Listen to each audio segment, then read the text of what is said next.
for the public to make a statement. If you wish to speak, if you go to the participants button and raise your hand, or if you can't find that, put something in the chat that you would like to speak. Please state your name and address. And we do limit public comment to 3 minutes. And if you see Anthony up here, probably on the top, he will have a timer.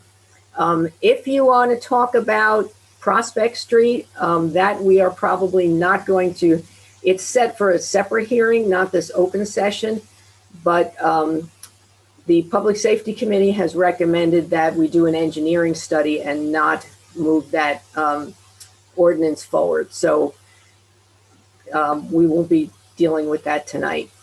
So anyone from the public who would like to speak, I don't know if you see it. I see. You won't be dealing with the Prospect Street tonight? No, the Public Safety Committee said that they are going to recommend an engineering study to have a professional take a look at the safety issues on that street.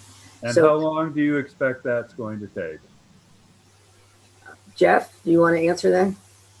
Yeah, the engineer felt that if we could approve that tonight, that that could be handled within a week and a half.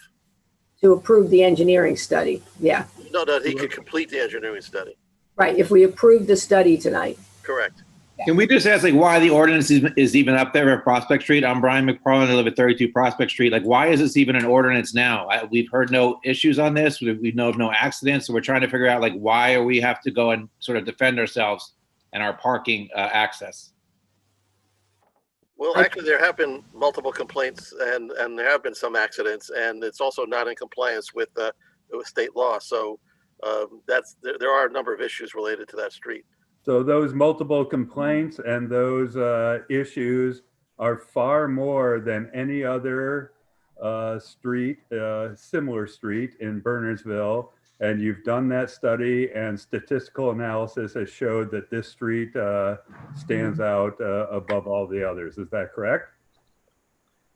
Well, actually, there aren't very many streets of this nature that is that narrow, that has the rise with the obstructed view that we're dealing with here. So it's really not something where we're comparing this street to another street. It stands on its own as a problem.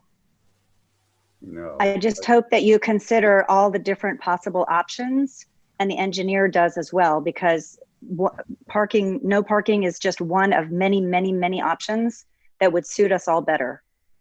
And then that's the purpose of getting the engineering study. Right.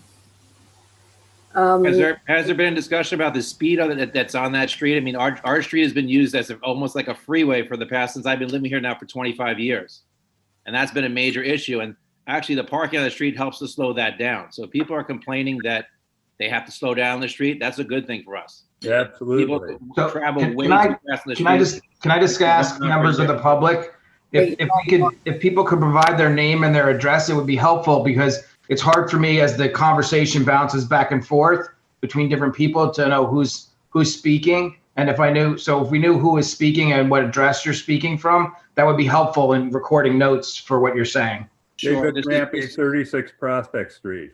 And I was Brian McFarland, 32 Prospect Street, lived here on my 25th year now. So I was the one who was talking about the speed on the street has been an issue since we moved in, and has really never been addressed. And the concern is, one of the concerns is, if you're going to take away parking, you're setting up a major highway for people to continue to speed through here, which is a major issue of safety for us on the street. Yeah, well, we don't know if we're going to take away parking, and I think that's why we're pulling this back to do the study, because a professional may have a whole different solution. And if you have solutions, or better ideas, we'd love to hear them, of ways to help control the traffic. So, we realize that this wasn't the best solution. So that's why we want to have a professional take a look and see what other ways we can slow traffic or realign parking or do something different. So this is Sharon Meckes. Oh, go ahead.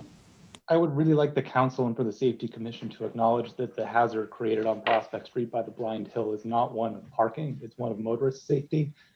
And therefore, the burden really lies with people to drive safely down our street. And any solution needs to address that. Absolutely.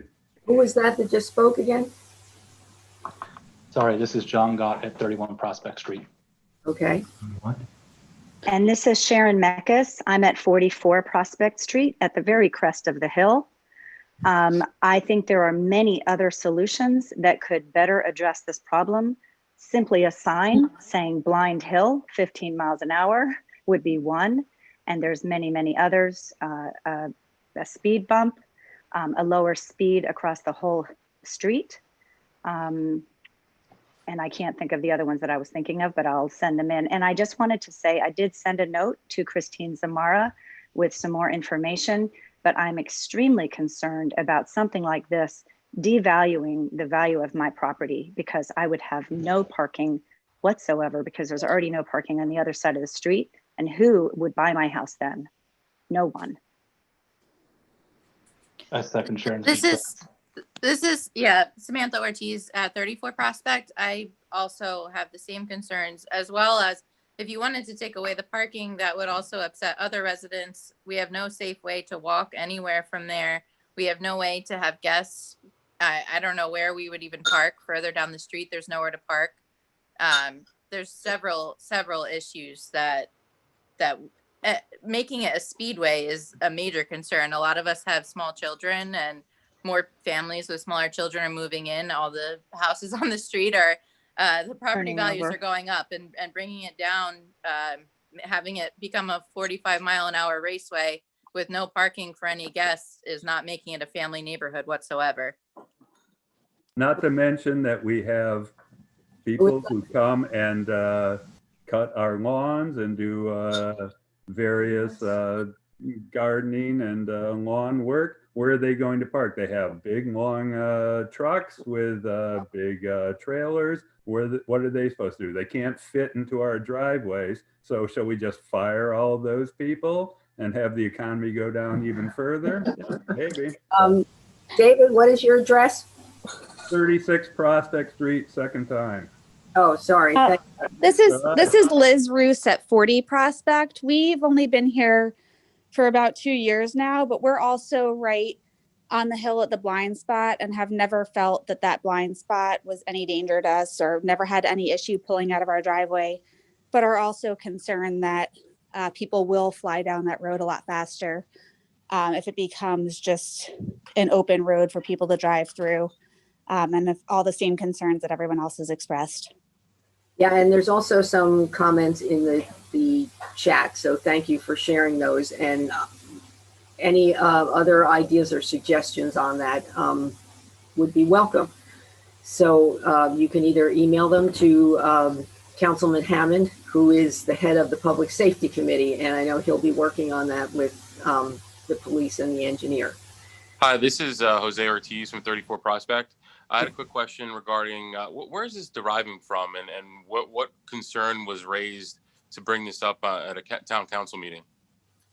It was a recommendation from the Public Safety Committee. So actually, it came directly from the police department. They're responding to complaints from other residents. We've also had 18 motor vehicle crashes in that stretch of street in the last 15 years.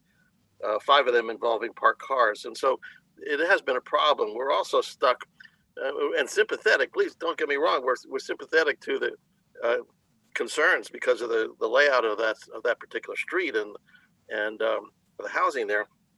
But we also have a state statute 39.4-136, which puts us in a bind in terms of what it requires in terms of parking and sight lines and clear passageway. So we're trying to come up with, as many solutions that we can without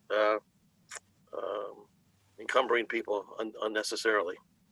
Thank you, Dr. I would just like to the accidents over the last 15 years on every other street that is similar to this in Bernardsville for a comparison, again, with the proper statistical analysis applied.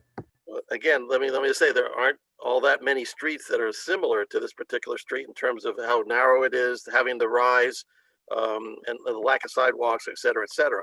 They're few and far between. Well, just give us all the streets, then we'll figure it out. Okay, I actually see Olivia Manning has her hand up. Olivia, do you want to unmute yourself? Hi, yes. This is completely switching subjects, and I'm glad to see that a lot of folks are here, and hopefully this will be a little bit more of a promising piece of information for everyone. I wanted to jump on an open session. I didn't catch you guys in time to get on the agenda for an upcoming event that Downtown Burnsville will be hosting actually next week. And we're hoping to, by being part of the council meeting tonight, just gather some support from council. And I did get a chance to speak with Chief Valentine today as well about it. So I wanted to let you know what's going on. In case you may or may not know, next week is on the 21st of October is Back to the Future Day. And it's been 35 years since the movie has been officially released. And so it's a big year for this pulp culture film and trilogy. And so we are working with our local movie theater to show all 3 films for 4 straight days. It'll be Wednesday, Thursday, Friday, and Saturday. We also have some really awesome people lending us some screen used props and items that we'll be showing in sort of a tiny little museum set up inside the movie theater. Now, the part where council comes into play is really the outside of the theater, obviously the sidewalk, the pedestrian straightway, and also that we will be having 3 replica movie cars parked right outside the front of the theater in the first 3 spots.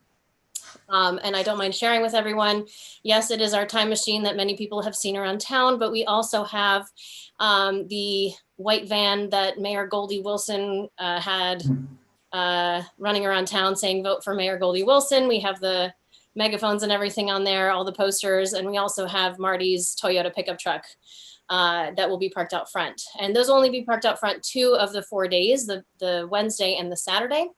But again, since it's a very busy intersection, and these cars obviously draw a lot of attention, we wanted to make sure that everyone was aware that this was going on, so there wasn't a big surprise when there's a ridiculous amount of people standing out front trying to take a picture.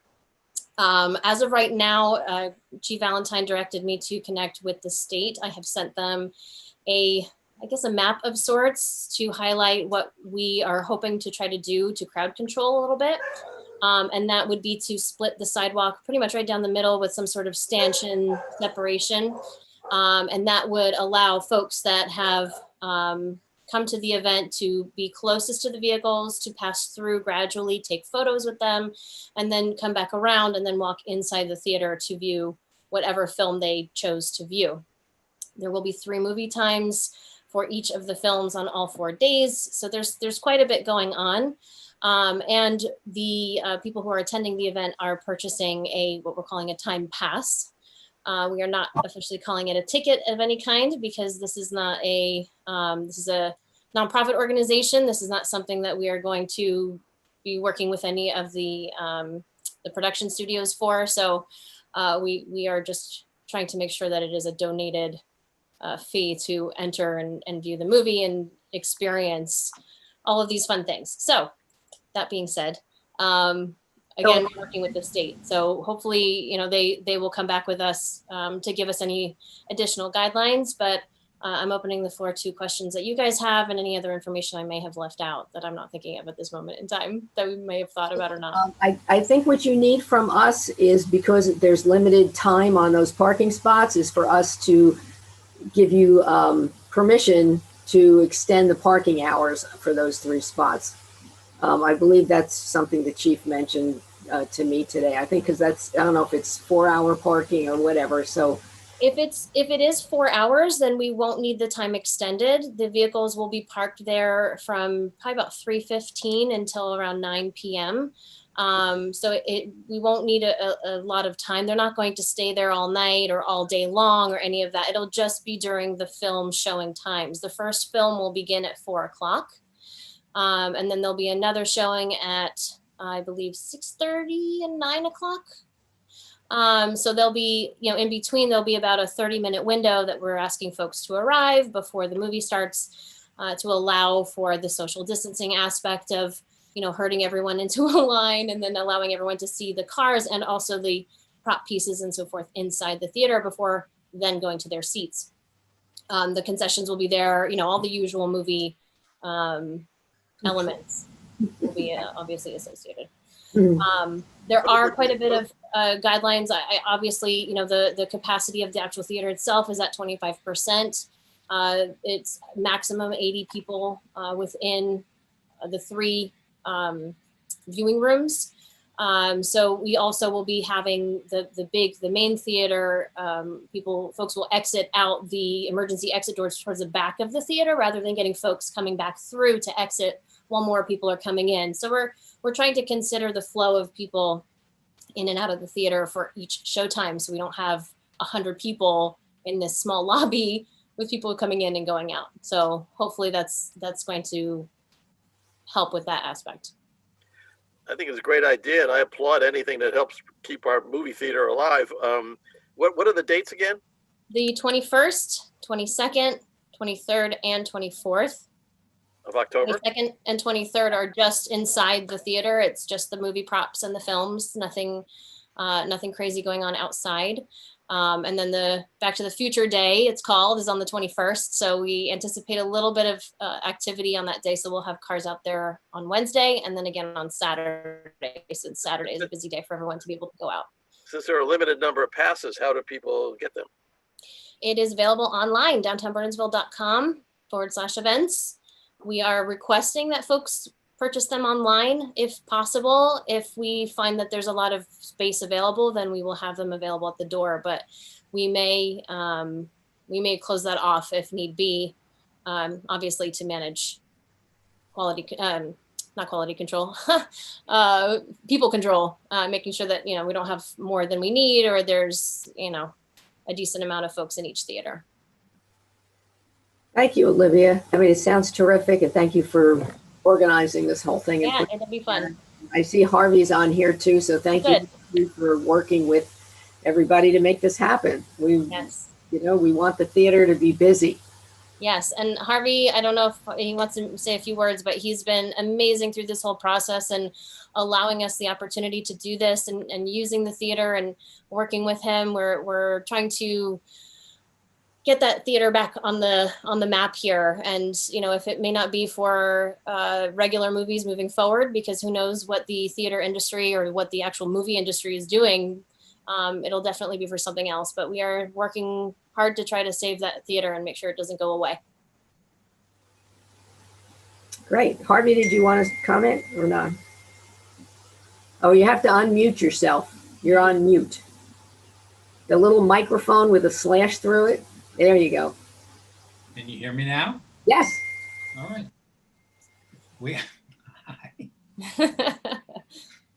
Been trying to call her all day.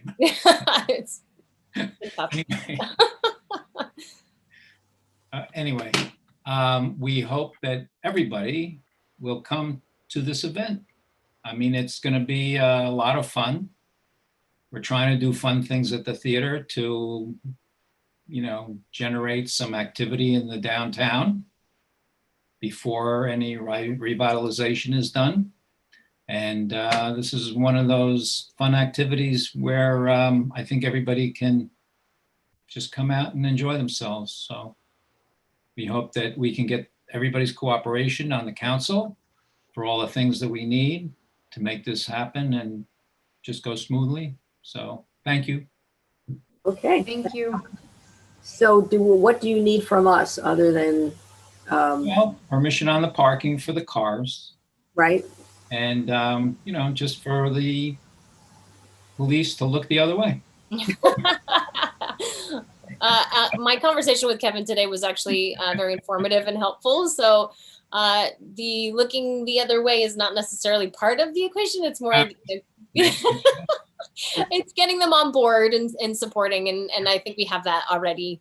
It's just making sure you guys are on board with everything as well, too, I think. So I guess that's all we need is just you guys to be like, yay, we can't wait to come. Council, yay. I think it sounds great. Sure. Yes. Yep. All right. Yes, from me. Okay. Awesome. Thank you, guys. Thank you so much. Thanks, Olivia. It is Thanks. a Thank you, fundraiser, Harvey. by the way. We could have charged tickets, but we decided to make this a nonprofit fundraiser benefit for the Downtown Burnersville Association. So Great. Harvey, it's good. awesome. It's a good thing for everybody. That's the goal. Yes. Thank you. Thank you. And Yeah. thank you. Thank you. Okay, so what are the next steps on the prospect issue? We're trying to figure it out in the chat. I see that. We're going to, probably the council will approve to have the engineering study done. And as part of that process, I assume, any comments from the residents that you want to send in be welcomed for ideas, suggestions, input. So that'll be the next step, is we'll approve the engineering study and just go forward with that. And, that may say that nothing needs to be done. I mean, we don't, but we'd love to have your input to give to the engineer as well when he's doing the Yeah, study. so Can who I should ask the one residents question, Brian? contact, Mayor? Excuse me? Who should the residents contact? I would say Councilman Hammond as the chair of the public safety, and let him collect the data and work with the chief on getting the engineer to move forward. This is Can Brian I just McFarland from add Prospect Street something? again. I have one question on moment. the. Can I just say something before? So, the Public Safety Committee met after we proposed, the ordinance, and we discussed it in great depth. And I did already receive a lot of emails from Brian McFarland, from Samantha Ortiz, from Felicia Ballard.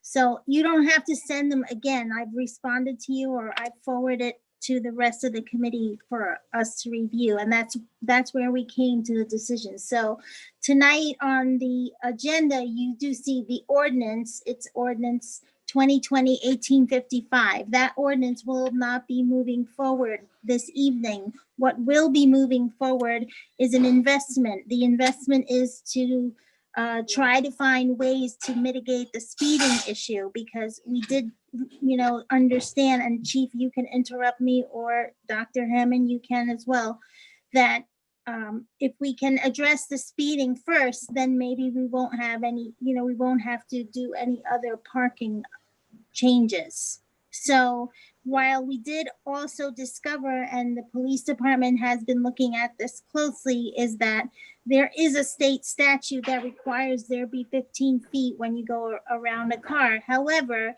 in towns like ours, where, we have historic homes and historic districts, there's a little bit of room for, I guess you would say, addressing those issues one at a time. So that's what we're doing in moving forward with having an expert determine where we could place your speed is sign, for example, or where we could place a sign that says caution Blind Hill. Those were just two of the things that we talked about. And rather, so it's not going to move forward tonight, this ordinance, but you guys will be the first to know when it is moving forward. And then that public hearing, we will definitely want to hear from you. But we've already taken a lot of your feedback into consideration. Yeah, Thank let me you, just Christine. add, Can I ask one- One at a time. let me just add, I've looked at all the chat messages that have come out, and taken notes. We actually have a lot of the data that's already been requested, but we'll get the rest of the data that's been asked for, we'll make that available. This is Brian McFarland again. I guess I was throwing some chat comments in there. A question, I guess, for Chief Valentine. In terms of the accidents that are happening, are people being cited for reckless driving because they're going too fast, or are they getting tickets for parking or for the hill? I'm assuming if they're getting into accidents, they should be getting tickets for reckless driving because they're going too fast.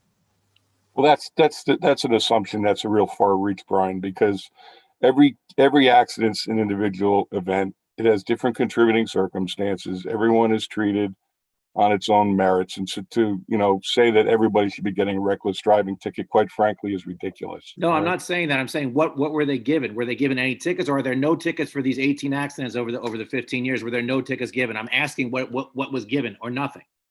Brian, I don't know right now. Okay, I have to go back through 18 years of data, and I'm not going to do that right now. All right, what I would prefer to do is give all the information to the traffic engineer, and that was my suggestion to the council. We heard all of the concerns of the residents. I've talked to several of you on the telephone. I've seen your emails. We came back, we discussed it at length about, you know, what your concerns were, and we hear you, we understand. But we are kind of caught between a rock and a hard place because we do have some state statutory requirements that affect what happens on that road. So we really need a professional traffic engineer to come in and take a look at it and give us some feedback as to about what the right thing to do on that street is. And that's where we are. So I don't want to say anything else until we hear what they have to say and what their report says. Understood. And I think that's why you're having a lot of people here today, because we saw an ordinance was already put into play without any of that being done. So that was our concern, and that's where a lot of us are coming from out of responding to this now is seeing the ordinance already done when the appropriate traffic survey and data wasn't really put together. Well, a lot of that ordinance is already based on pre-existing state regulations where parking's not permitted, and there's no signs on that side of the street that regulate that. You know, we've given the residents a lot of latitude over the years there to park, but as traffic increases, we've had, you know, increased complaints as well from people about it, and that's what really brought our attention to it. We didn't just, you know, look around town and say, hey, let's go to Prospect Street today and do this. You know, it was brought to our attention by complaints and people who were concerned with, you know, the circumstances that are going on there right now. So we're obligated to take a look at it. And, you know, I guess there's two sides to every story, but let's let the traffic engineer weigh in on it and see what he says. And, you know, we'll have to take it from there. Okay, thank you, Chief. So we will get back to you on the progress of that study and make sure we have your input. And I see there's a few more comments in the chat that you are collecting for the committee, yes? All right, thank you. Anyone else in the public wish to be heard on any topic? I don't see anybody else's hands up. So I will close the public hearing. And our next item of business is a public hearing on Ordinance 2020-1852, supplementing and amending the Borough Land Use Ordinance to create a new downtown zoning district with 4 downtown sub-districts with related zoning and design regulations. Do we have any comments from the public on this ordinance? Anybody want to comment? And we did, from our last discussion, we did remove the residents that are opposite the trains, opposite the firehouse, so that has been resolved. Yes, that has been resolved. And the map has been redrawn. Okay, yeah, we did have a new map on that. So seeing no comments from the public, I will close the public hearing. Chad, would you like to move that ordinance? Sure. I move to pass ordinance 2020-1852 on final reading and adopt as published. Second. I'll second. Okay, roll call, please. Donahue? Yes. Mr. Hammond? Yes. Ms. McCready? Yes. Mr. McQueen? Yes. Mr. O'Day? I thought we were going to have a little discussion. I just thought that I wanted to say this has been about a year in the works, and I'm happy to see it coming to fruition. I hope that it helps to enhance the look and feel of our downtown. I vote yes. Ms. Zamara? I vote yes too. Yeah. And if I could just, you know, supplement that, there's been a lot of people that have worked on this and a lot of the pieces that are coming forth this evening.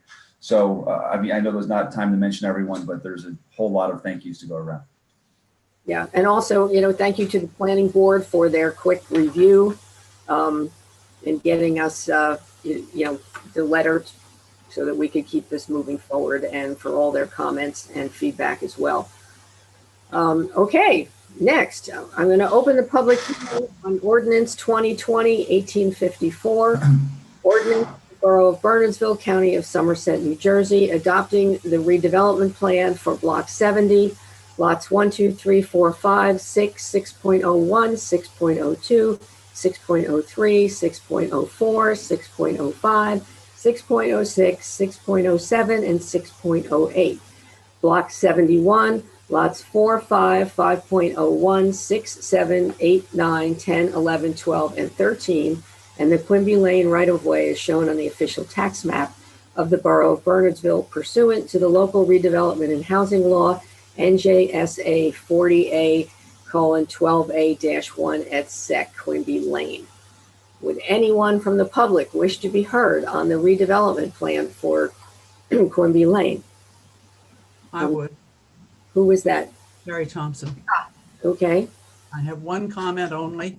I think it's, haven't spent quite as long on this as we have on the zoning ordinance, and I'm not speaking as a member of the planning board. My one comment, and I think it's basically a very good, well thought through plan, is that I am concerned about the possibility of a 4-story extension behind the Bernards Inn.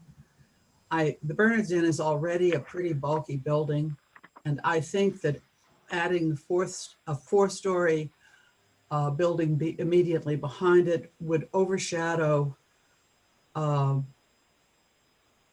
202 in ways that would be frankly unattractive. If there's a way to avoid that particular piece of the plan, I would like to see it happen, but I don't want to, I'm not asking you to amend it at this point.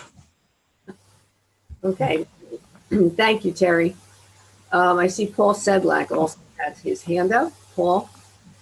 Hi, thank you, everybody. Can you hear me? Yes, we can. Yes. Okay, great. Hey, good evening, everybody. Thank you, everyone. Paul Sedlak here, speaking both as a resident and as a member of the redevelopment committee. I've been a proud member of it. We started this in 2017 with Jeff Horowitz, Sam Mataluna, yours truly, and Bonnie Stone Sellers. We've been honored to be part of this as we were appointed by our previous mayor and council to be members of this downtown revitalization committee. Our role was to make a plan for our downtown that would create a lively, mixed-use development with both day and night activities, eliminate blighted areas, increase town tax revenues, attract millennials and other new residents and real estate buyers to our town, to especially invigorate existing businesses, to stabilize and increase our home values, and create public amenities. We conducted a survey of town residents and conducted a public town hall at the high school, which revealed that 98% of residents in our town desired a revitalized downtown with associated amenities such as a public plaza and a downtown park. I want to share with you that in partnership with Phil Abramson and Chris Colley of Topology, and through the consistent, strong support from Mayor Canos, council members, and our expanded team in the past year, the work we did led to the redevelopment plan that's under consideration this evening. It is a very good plan. When completed, it should revitalize the downtown through the creation of 80 to up to 140 new residences and amenities, plus restaurants and parking. We've all seen lately through difficult times during COVID-19, the outdoor dining and the vibrancy of our town's been terrific. That's all part of this plan. And that would just make it exciting and just making this permanent and creating the environment for this success. It's been wonderful. Now, essential to achieving the vision for the redevelopment expressed by so many of our residents, there are 7 amenities at the heart of this plan. 1, the creation of Minebrook Park along the Minebrook. Most people can't even see it today. Quimby Plaza, super important, both of these for programming. And it's year-round program, not just summer or spring or fall, but also in the winter, leveraging the assets of Quimby Plaza and Minebrook Park. Underground parking hidden from the view below Quimby Plaza, essential to create a pedestrian European village. We would also have pedestrian connections and pocket parks around the train station, connecting Boylan Terrace and the south part of Bernardsville to this train station and Quimby Village, and fulfillment of our obligation to provide affordable housing. And lastly, a relocation and retaining our post office in town. Jeff Horowitz, can you take it from here with a few other points? Is this a presentation? Jeff? Are we doing a presentation here? I should. We just want to read this into the record for you folks. Okay, I see your hand up, Jeff. Go ahead. Okay. The plan, this is a terrific plan. everybody's worked very hard on it, and it really is one of the most important things that Burnsville is going to do to improve its future. The plan addresses the environmental issues that we've been dealing with in the Mine Brook and the west side of Quimby Lane. It respects the character of our existing historic buildings and their architecture, and creates a European-style pedestrian village, very, very beneficial not only for the people who live in the new development, but for everybody in town. And it also incorporates the key elements of our new zoning ordinance just passed a few minutes ago.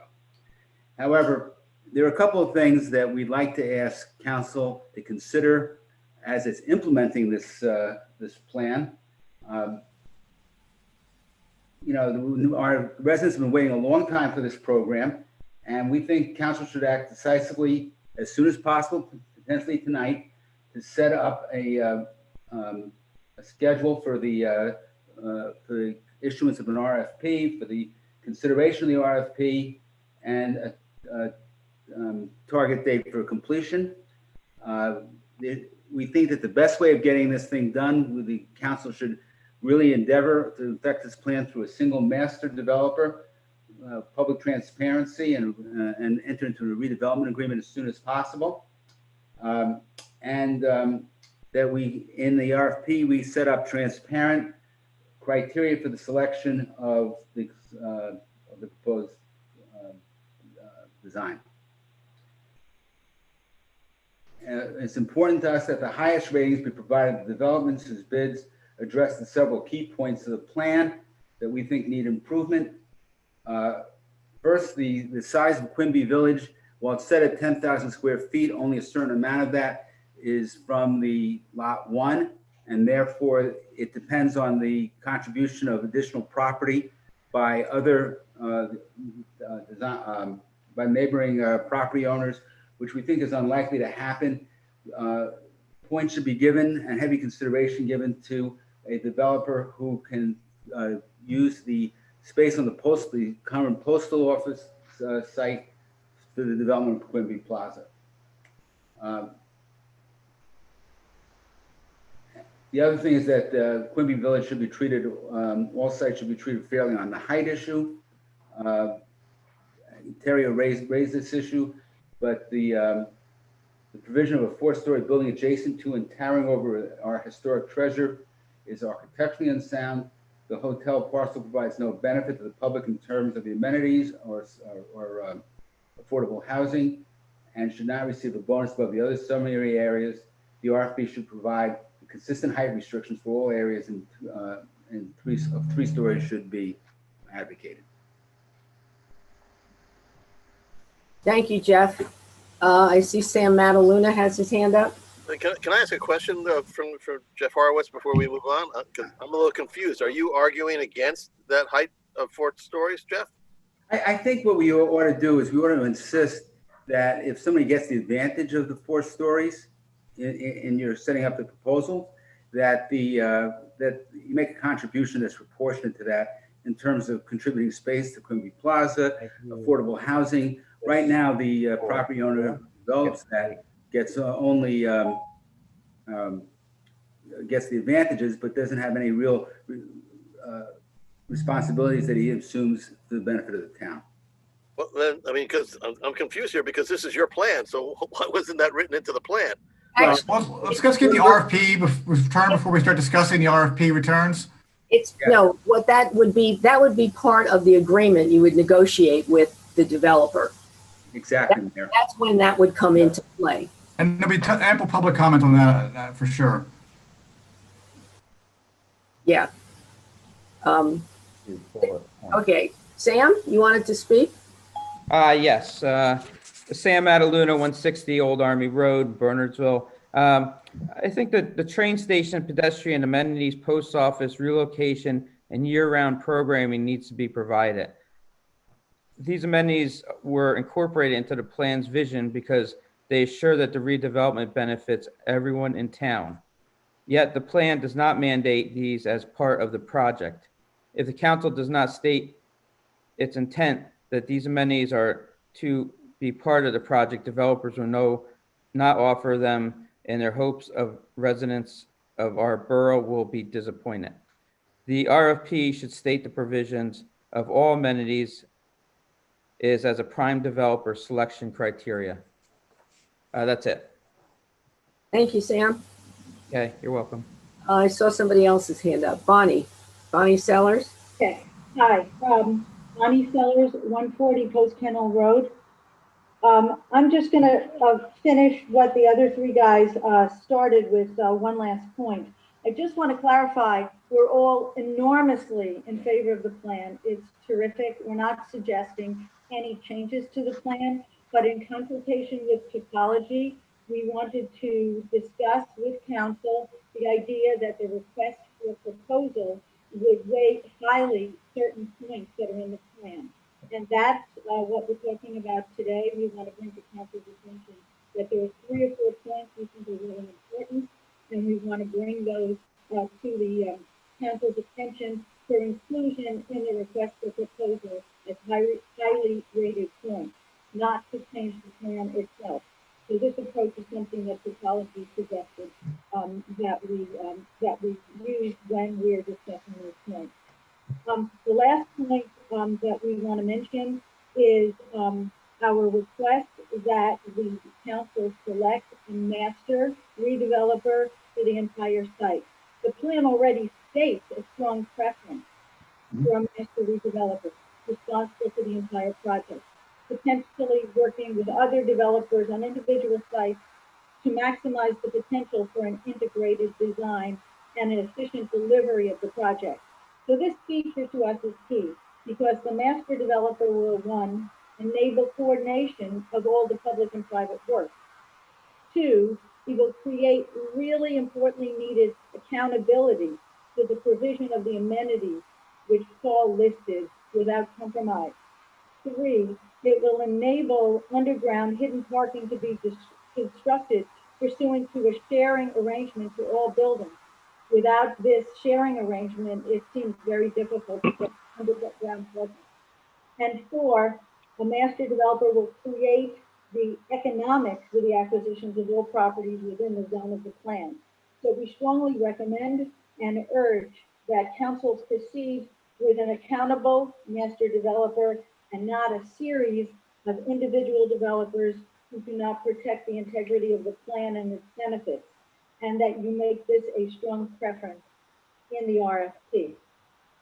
In summary, here is an excellent plan before council this evening, and one that we can be all proud to follow, and including the input of many, many people in our town. We are at the precipice of the most exciting moment in Bernardsville's history. Quimby Village will transform our town in the most exceptional manner. The borough is at a crossroads. Either our leaders allow our town to continue to deteriorate, or they proactively see the potential for encouraging private investment to invigorate and revitalize. We have one shot to get this right, and we ask council to act quickly and with transparency to direct topology to develop an RFP emphasizing the points that we have stated tonight, selecting a single master developer to make Quimby Village happen expeditiously and with coordination, and require that that master developer provide all of the amenities previously promised to residents that will make this project the success our residences and businesses want and need it to be. Thank you. And I see Phil Abramson and I saw Chris Colley are on the call, and I just want to say what a pleasure it was working with you on this plan. What an outstanding job you did in guiding us in getting this worked out. It's a difficult location with a lot of challenges, and you really did a superior job. So thank you very much. I don't know if you wanted to add anything or, but we appreciate all you've done to help us with this. Thank you, Mayor. It's been a pleasure working with everyone in Burnsville as well. Council, any comments? I mean, so are we finished? Are we closing the public session, Mayor? Or are we? Yes, we were in the public session. Did anyone else from the public want to be heard on this ordinance? I don't see anybody else's hands up, so I will close the public session. There you go. Okay, go ahead, Chad. Did you want me to move it, Mayor? I didn't know if anybody wanted to comment first from the council. You know, look, it sounds like Wait, sorry, I thought concerns- I thought we had to move before we had discussion. comment. Yes, that's why I was holding up. Go ahead. I don't know, do we? We don't have to. I mean, no, Okay. but we can. Go ahead, Chad. No, so look, I think the plan is fantastic. There are some tweaks and some things that I think that will evolve, but like any plan, the devil becomes the details when we get the RFP in place and are able to review the plan of what a master developer can do. So I am perfectly willing to move this plan as stated. And then, you know, I think the folks at Spokes made some very good points, use those points to help select the right master developer for this plan. And I'm excited to move this forward. Okay. Well, you know, Tom, why don't you move the ordinance? You were on the land use committee. Okay, so I move to pass ordinance 2020-1854, ordinance of the Borough of Bernardsville, County of Somerset, New Jersey, adopting the redevelopment plan for Block 70, lots 1, 2, 3, 4, 5, 6, 6.01, 6.02, 6.03, 6.04, 6.05, 6.06, 6.07, and 6.08. Block 71, lots 4, 5, 5.01, 6, 7, 8, 9, 10, 11, 12, and 13, and the Quimby Lane right-of-way as shown on the official tax map of the Borough of Bernardsville pursuant to the local redevelopment and housing law, NJSA 40A:12-A1, et sec, Quimby Lane. You can do the next part on final reading. I move to pass this ordinance 2020-1854 on final reading and adopt as published. I'll second. Okay, so do you have any comments before roll call? I have a question because I am concerned, as Terry Thompson is, about the height.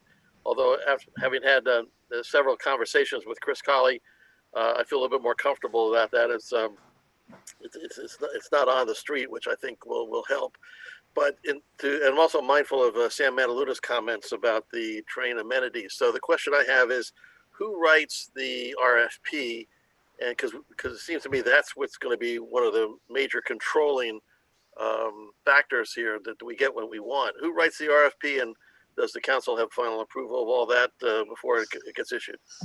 Topology will write the RFP and the council will officially release it. So you will get to review it before it's released. Right. And Jeff, I've been thinking about that as well. And as I've deliberated on it personally, I'm very interested to see what a master plan might do. And I think that'll inform what ultimate decision that we can make. Yeah, I think I'm just concerned about saying that the council will review it. I mean, I think we need to have some sort of control over that. I mean, you've heard some really compelling arguments that of what the RFP needs to include.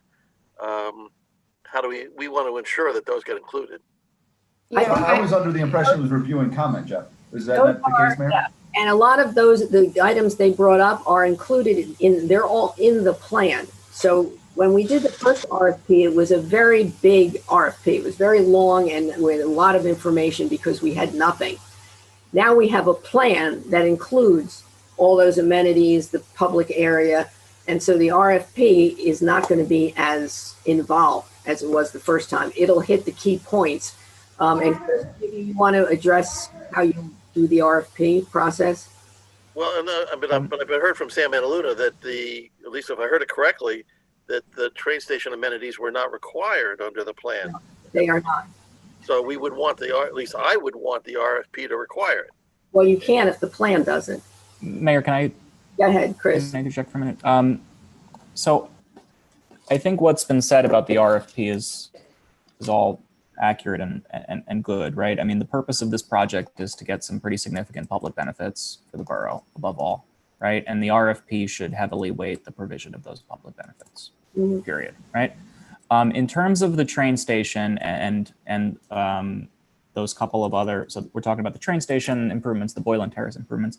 What the RFP, what the redevelopment plan requires of the designated developer is to complete a feasibility study for those improvements. Those are improvements that are on transit property. They're improvements that cross the transit right-of-way. And frankly, we didn't feel comfortable in drafting the plan to mandate those particular offsite improvements because there's a lot of uncertainty about feasibility, frankly. So we thought that including as a requirement of a designated developer to prepare and submit a feasibility study was a tangible act that we could require and an act that would provide value for the borough in terms of like evaluating those improvements moving forward. So that's what the plan says about those improvements. That's what we would anticipate putting in the plan, in the RFP. And frankly, those improvements are on properties that are not covered in the plan. So were the borough to proceed down a subsequent planning process, including those properties, having that feasibility study in hand is valuable, right? And sort of moves you one step closer to implementing those offsite improvements. But as it relates to the park and the plaza, like those are in the plan, lockstep. All of the other improvements, I think that's Paul listed, are in the plan, required, and would be in the RFP as well. So specific to the train, the Boylan Terrace, et cetera, I've seen a plan, and I believe it was created by Topology. It was my understanding that those were going to be funded through separate funding mechanisms. Am I misunderstanding? It's just we're pursuing a grant. Yeah, that's what I thought. Yes, which is on the agenda tonight, but we're going to, go through that process to see if we can get for that independently. And I was also under the impression that they could potentially be open for open space fund-based improvements, correct? Isn't that also true? What could be open, Chad? The Boylan Terrace, the connection between the train station and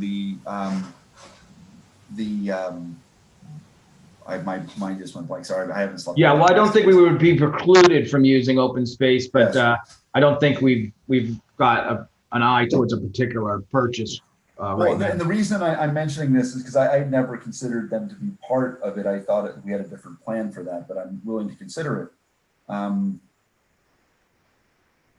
It's an option in the plan. It's, it's a heavy suggestion, but not required, which is why we're looking at an alternative funding if we can do it. Yes. Okay, so I have a couple of things. So I think for me, and I asked for the dates for kind of getting to this point in time, so I'll continue to be a broken record. It's the project manager in me, so I apologize in advance. But I'm wondering about what the dates are for the RFP and the timelines for that moving forward, and how,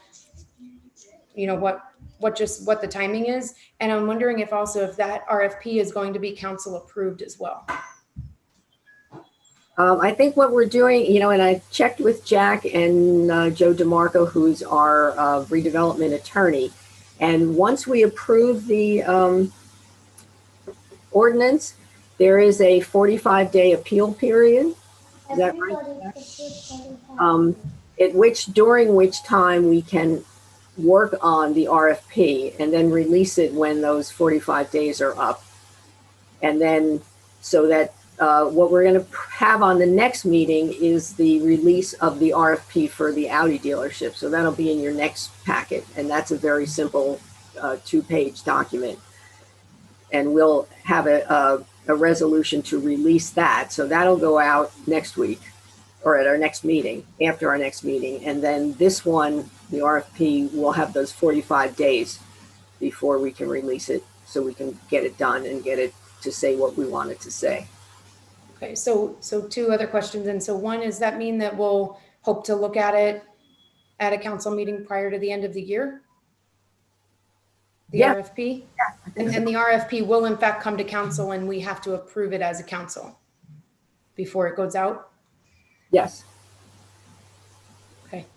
So Chris, can you confirm the end of year timelines? Yeah, I mean, we can work as quickly as the borough asks us to work, frankly. So, the mayor brought up the appeal period. I think that's spot on. We could certainly put together an RFP by the end of the year if the council asks us. like no problem. I think that would be a good path to move on with within- RFP responses. We maybe can break ground next year. Maybe I'm being overly ambitious. So 45 days would put us into the beginning of December for us to review and approve, the council to review and approve the RFP. What's the process? Is that an ordinance, or how's that all work? I think it's just a resolution to be able to release it. Yes, Jack? Yeah, he's shaking his Okay, head. so that could all be done in one meeting. That doesn't require the two meetings. Yes. Okay. Just as a matter of business, though, is this type of a resolution also suspect to the change of? Does this have to start all over if we don't get this done before the council resets on the 1st of January? Jack, does this apply? I'm sorry, Chad. So the resolution for this, because I know one of the things we're working against is the timeline to make sure we get this done without having to reintroduce everything.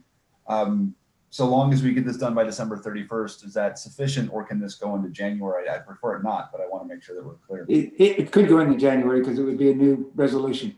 So it's a new piece of business, not suspect. Okay, good, thank you. The ordinances that become an issue. Exactly. Zoning ordinances can't straddle the new year. So we have 2 scheduled meetings in December. So we've got two bites of the apple to get that done. And I'm sure topology will give us a good one the first go around. Yeah, I mean, and I think the other thing for me is like how much time are we going to have to review, right? So like when will we see a first draft? Even if it's just a month. It won't be as long as that first RFP. This will be a shorter one. Yes, Chris? Yeah, just to set expectations on this. It's quite a lengthy plan document, as you know, right? And like, there's a lot of stuff in there. So I think the RFP is not going to attempt to rewrite or layer on much in the way of new items. It's going to set a procedure out. It should set out an evaluation criteria, which I think a lot of the comments earlier went to, and it'll set out a timeline. But it's going to be I anticipate it to be a fairly straightforward document. Great.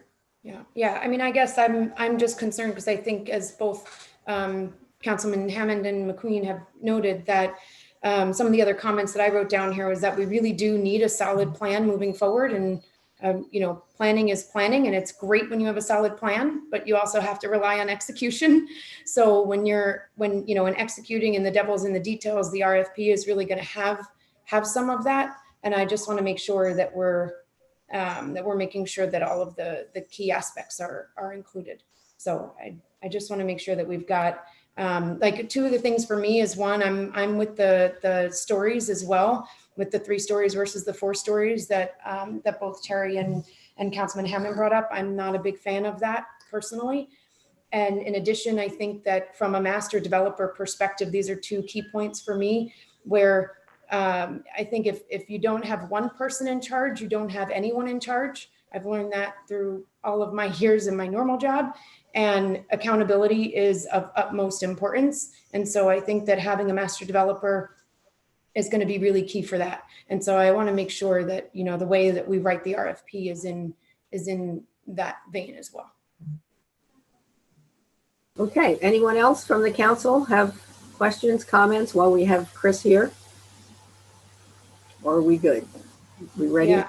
My comment would be that I'm very excited about the plan. It's been 3 years in coming. It's been the work of a lot of very talented people, volunteers, as well as some of the people that we've hired, outside expertise involved. There's a lot of discussion going back and forth, including on the Heights, about the pluses and minuses of the approach. I think we put together an excellent plan, and I'm excited to support it. So I just have one other question, and it's a basic, how are we as the council and the borough overseeing the RFP and the execution of the actual plan? Who is responsible for that? I don't know. You mean the actual construction? Yeah, from the RFP and selecting, the developer, and overseeing, what happens afterward. I realize that we don't have like. We talked about. I know one of the things we we're talking about having a construction manager when you get to that point, who, Okay. you know, make sure they're building it according to plan. It's something that the borough would hire for our protection to make sure it gets executed properly. But that's, you know, once we have a developer and we have his plan approved. Right, yeah. In terms of creating the RFP, I think this discussion has gone around in the land use committee, if I'm remembering correctly, Mayor, was that, you know, the borough council is ultimately responsible for the RFP, the content of the RFP, and then also the evaluation of the bids that come back to us. Of course, you know, I think that it would behoove us to involve the public and, you know, the outside experts in helping us to evaluate the plans, the pluses and minuses, assuming we get multiple responses, which I anticipate that we will. So yeah, I mean, it's our responsibility to make the selection. It's the public's role to give us all the input that they feel is relevant. And I think we need to make that opportunity available to everybody by communicating, you know, the process and when it's happening, and give them the opportunity to take a look and review the different responses as well. Yeah. My concern mainly was, you know, that we've got limited resources from a borough perspective, and I didn't want to. I'm glad to hear we're hiring somebody else outside to take on this role. Well, I think the opportunity to hire somebody else was included previously. It was discussed but not decided. So I think it's something that we can do. It's not something that we've yet funded or committed to, but it's on the table. It's been discussed about the opportunity to do that. If it's seen to be advantageous to the borough, we can go ahead and do that. Yeah. Okay, and that would come back to council for the funding and all of that stuff. Absolutely. Anyway, We'd have to put it in the budget for next year. We'd have to have the council agree to pay for that. Yeah. Okay, good. And, you know, get RFPs for that as well. Yeah. Okay. That's correct. Yeah, I definitely want to, just writing this down so I make sure that I bring it up and don't forget about it. Okay, and so not to harp on it, but I would just like to confirm for the dates for the RFP, when we'll see a first draft and when we're going to aim to have it on the agenda. And I'm assuming that it's not only, you know, going to be us. I don't know if the land use committee needs to see this RFP before the council sees it. So I just think it has to go through some steps. So I just want to be sure that we've got that all covered. Yeah, I think we'll be fine. We have the 45 days. Chris said he can start on it right away. So I think if we shoot for the first meeting in December to be ready to release it, and then spend November putting it together and reviewing it. Does that sound fair, Chris? Yes, that sounds fair. Okay. So sorry. I don't know when you guys have meetings for land use committee, and I know we've got 2 meetings in November. So again, I'm my first year on council, so help me out here. Haven't been involved in this stuff, but how long will it take for the land use stuff to happen? Do we review this offline, or does it have to be in the public meetings that we're reviewing and drafting? Well, as a council, you have to do it in a public meeting, in public. Yeah. So we'll, you know, the land use committee will probably review it first, then, you know, send it on to the council in one of the, maybe the end of November meeting to rip apart or whatever, so that we get a finished product for December. I think that would be, you know, and again, this is not going to be a 100-page document. So I think it won't take as much time as that first RFP that we did. So is it fair that, you know, and I think Councilwoman McCready's right on here. We don't want to get caught with running out of time, because then we have to start all over again. So our meetings in November are November 9 and November 23. So we would certainly want to see this as a council by the November 23rd meeting, so that we could then vote on it in December and have public comment also. Yeah, that's fine. We can do that. And actually, you won't have to start it over, you know, because it's a resolution. So if it ends up in January, that's not going to be an issue.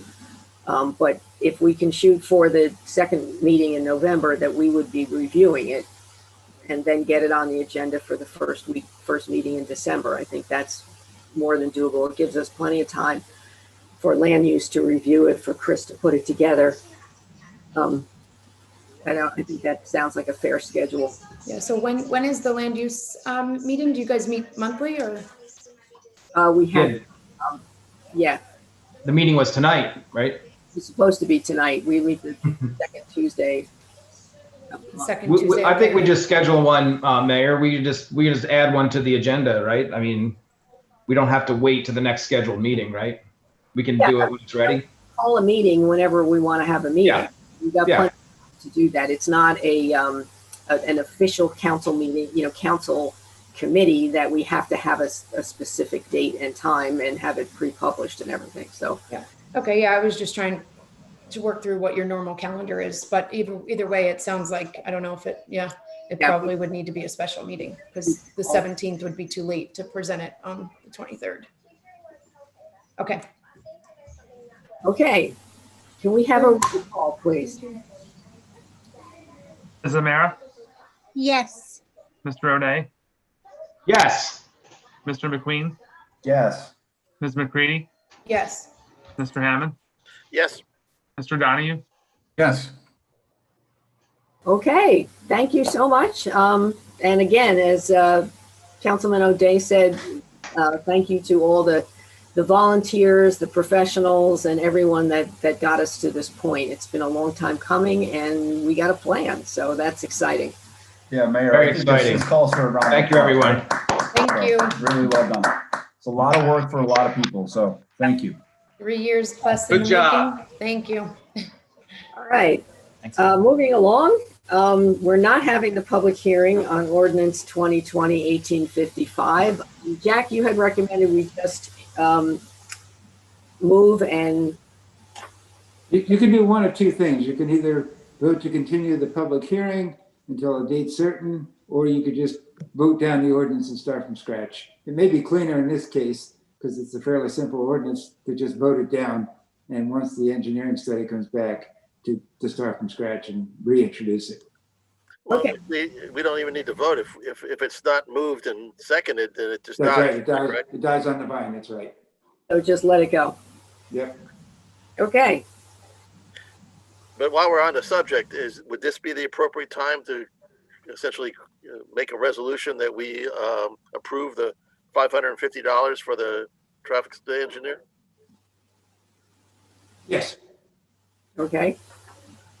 So I don't have the exact verbiage, but we would like, on behalf of the Public Safety Committee, to approve $550 for the traffic parking study on Prospect Street. It can just be done by voucher once you do that because it's well below the quote threshold. It's a professional service. So if you approve it by motion tonight, then you can just proceed by voucher. Okay, so we have a second. I'll second. This is a resolution, right? Yes. Roll call. Mr. Donahue, Yes. Mr. Hammond, Yes. Ms. McCready, Yes. Mr. McQueen, Yes. Mr. O'Day, Yes. Ms. Amara. Yes. That'll be number 243. 243, right? Okay. 2243. Yeah, 2243. Okay. It could just be a motion. It doesn't need a number. You do it for $550, so you don't. It doesn't have to be that formal. An official resolution. All right. The motion's the same as resolution, just not in writing. Okay. Christine, would you like to introduce the next ordinance? I move that ordinance 2020-1856, an ordinance providing for the improvement of various roads in and by the Borough of Bernardsville and the County of Somerset, New Jersey, and appropriating $500,000, therefore constituting proceeds of grants from the New Jersey Department of Transportation. Be introduced by title, passed on first reading, published according to law, and a public hearing be scheduled for a meeting beginning at 7 p.m. on Monday, October 26, 2020. I'll second. All in favor? Aye. Aye. Opposed? Aye. Abstentions? All right.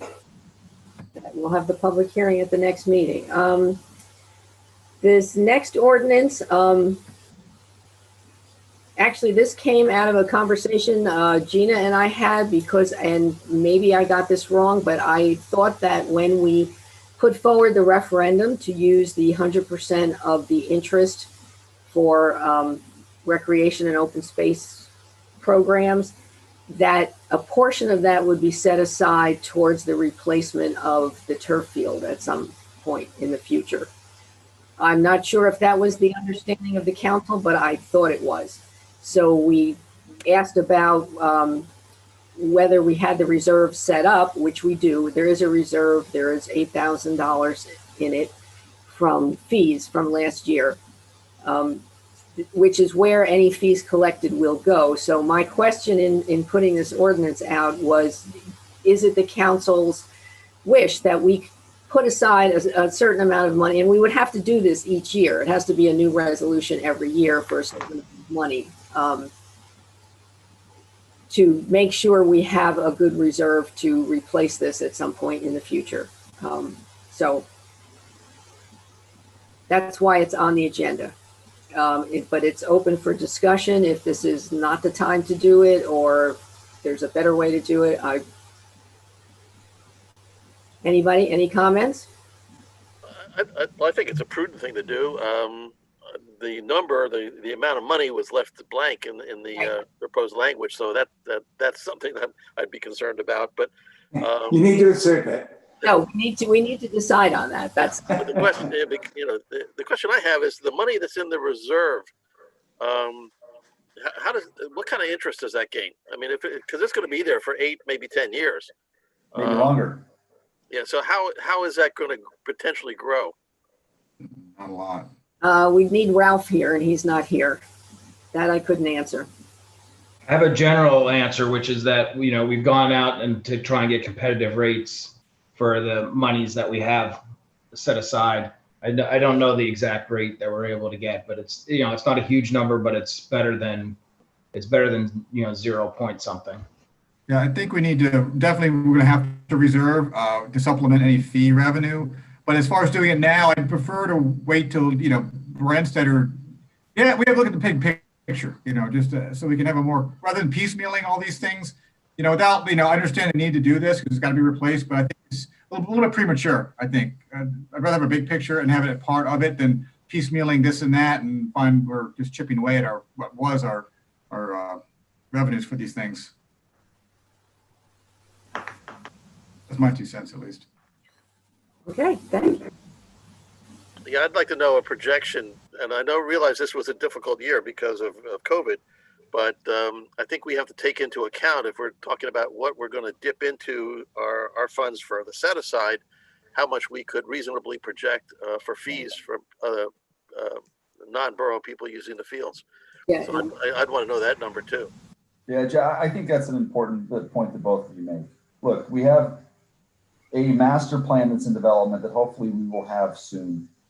And I'm putting soon in quotation marks. I've said that a couple times. I think this needs to be within the context of it. And I think anything before that is premature. The money's there, so it can be allocated at any point. I think doing so now is probably premature, even though it's something that I think many of us want to do. But it's probably something we do today. Is this something that we want to do? Do we want to try and put aside money every year? Maybe wait till after we collect fees and see whether we collected a good amount of fees and then add to it. Maybe that's better timing. I think that could be part of it. And I also think that one of the things that I'm hoping to see in the master plan as we go through this is additional revenue sources as well as we go into the future. So I would say yes.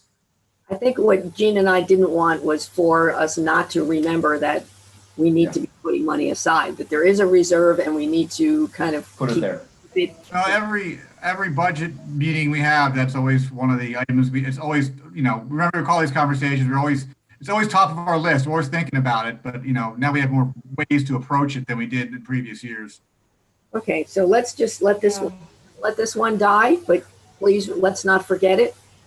Yeah, I mean, because either way, I mean, no matter what the rec plan says or does, we've got to spend the money to maintain this field in however many years. So, I mean, it could be 10 years. I don't know. The high school's been, I don't know, 13 maybe plus or so, and they haven't replaced their field yet, but it will need to be replaced, and I just don't want to be caught flat-footed.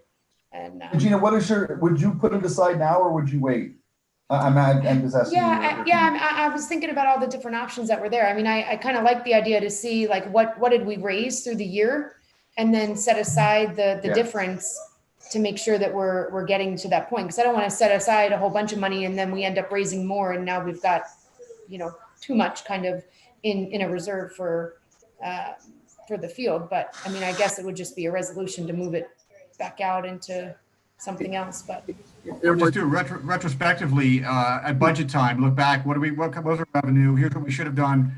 Let's fill the balance in. If it's $30,000, we raised $8,000 through revenues, and maybe do 22 concurrent with the budget process. Yeah. So I'd be that's okay not a with bad that idea approach. either. Yeah.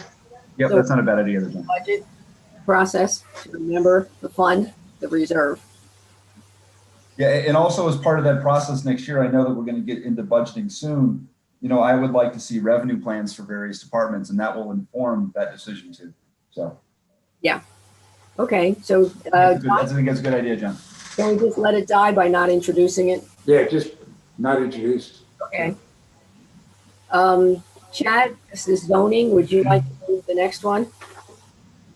Before you introduce it, this is just a housekeeping ordinance. Jeff Price discovered that when the 10-acre zone was created, I think 18 years ago, it was not added to the table that sets forth the side yard setbacks for accessory buildings. I don't think it's been an issue, but as I say, it's just a housekeeping ordinance. I'm still happy to introduce it for you, Mary, if you'd like. Okay, guys. I move that ordinance 2020-1858, an ordinance concerning accessory building setbacks in the R110 residential zone, and supplementing and amending Article 12 of the Borough Land Use Ordinance entitled Zoning, be introduced by title, passed on first reading, published according to law, and that a public hearing be scheduled for the meeting beginning at 7 p.m. Monday, October 26, 2020. I'll second. All in favor? Aye. Aye. Opposed? None? Abstentions? No. Okay. Jeff Price, did you want to comment on that or not? You okay? No, Jack summed it up very well. It's attorneys that are always asking the question, how come there's no accessory structure setbacks in the R110 zone? So I figured this was a good time to clean that issue up. Okay, thank you. Thank you for staying on top of these.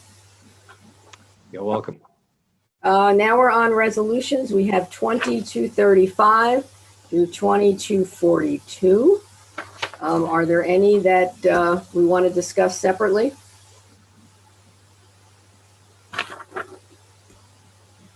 Mayor, 239 is the one that you referred to as the grant for Boylan Terrace walking connection. Yes.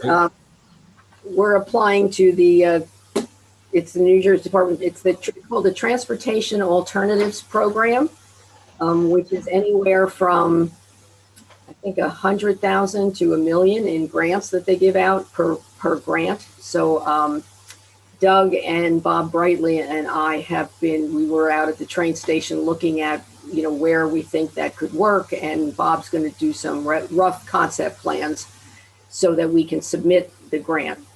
So that's what we're approving, is for Bob Brightly to help us with getting the concept plan that has to go along with the grant. Now, Mary Jane, will that also include the document from Topology in regards to that area that we've circulated? Yeah, they're going to be using some of the photographs and the drawings that Topology did for that as well. Great. So thank you. The reason I brought it up, Mayor, was we discussed it at some length in our last Public Works meeting. And so, I think this is an excellent way for us to have an alternative funding source for trying to make a pedestrian connection to the Boylan Terrace and the surrounding neighborhoods, to our downtown and to our train station. And as such, if we were lucky enough or fortunate enough to get the grant, I think this would be an excellent way to both really complement the work of the Quimby Lane redevelopment. And that's you already characterized what the plan is, and I just wanted to mention that in case other members of the council hadn't heard. Does this grant in any way affect I'm going to use the word generically ownership, because I know that in part some of that property is owned by the DOT, and in part it is owned by the borough. Jack, does this have any implications in that, or transfer of ownership in any way? No, actually, what they look favorably on grants that have partnerships. So that's our goal, to work with them as partners to allow us to, combine the properties and use some of theirs for the part of the, and we have to do the crossing as well. Right. So does the grant money, is that intended to create the plan, or is that the grant money is to execute the plan? The grant money is to execute the plan. What they do is once, we don't want to, that's why we had, I think, $5,000. How much was it for the engineering? But we doubt it'll be that much for Bob Brightly. We just didn't want to have to keep coming back if it comes up more. Once your grant proposal is accepted, they actually provide design engineers to help you get the final finished plan done, and then we pay, they reimburse. But they also have very low interest rate loans if you want to borrow to get it done and then get reimbursed from them. Great. I think this is an incredible lot.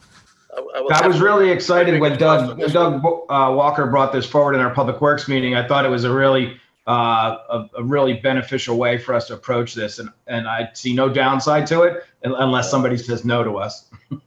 Yeah. Even knows no downside, because we now have a plan and probably an estimate, because I think this is something that's in our interest anyway. Yeah. So I think this is fantastic.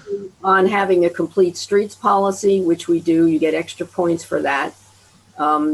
And having it connect different areas of town is also a plus. And I think just the community that we're reaching, I think it'll be really helpful to them. And if we can get them to sign on that they would love to have this, and you can send that in, that the neighborhood would really like this. And plus, having the Quimby Village coming up, it's really tying the whole thing together.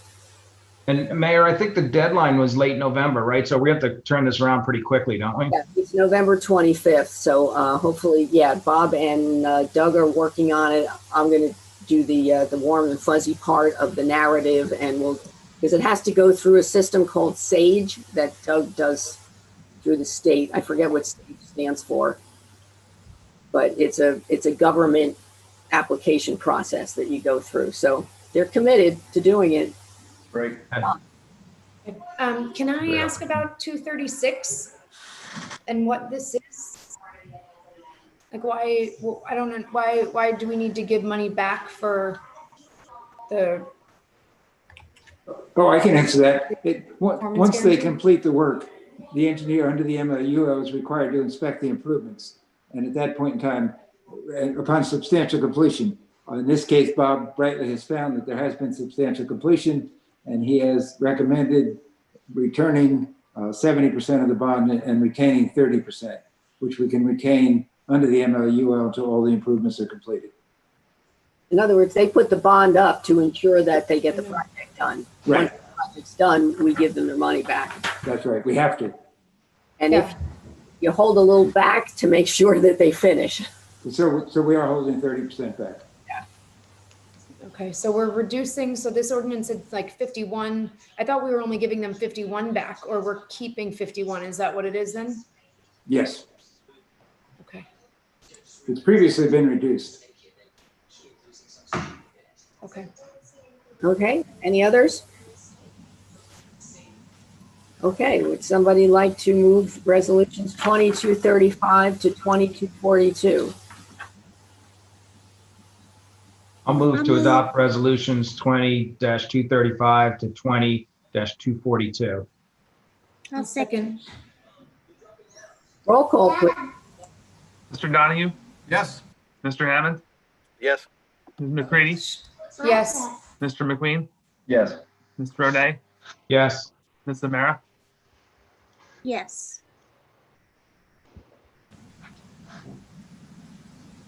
Okay, we are now at 6C, the draft sign ordinance. Chad, you want to just give us a little Sure. So I think everything's blending together. I think it was about a month ago when this was last in front of council. Since that time, council comments have gone back and incorporated, and importantly, we had a substantial review from Mr. Price in regards to enforceability.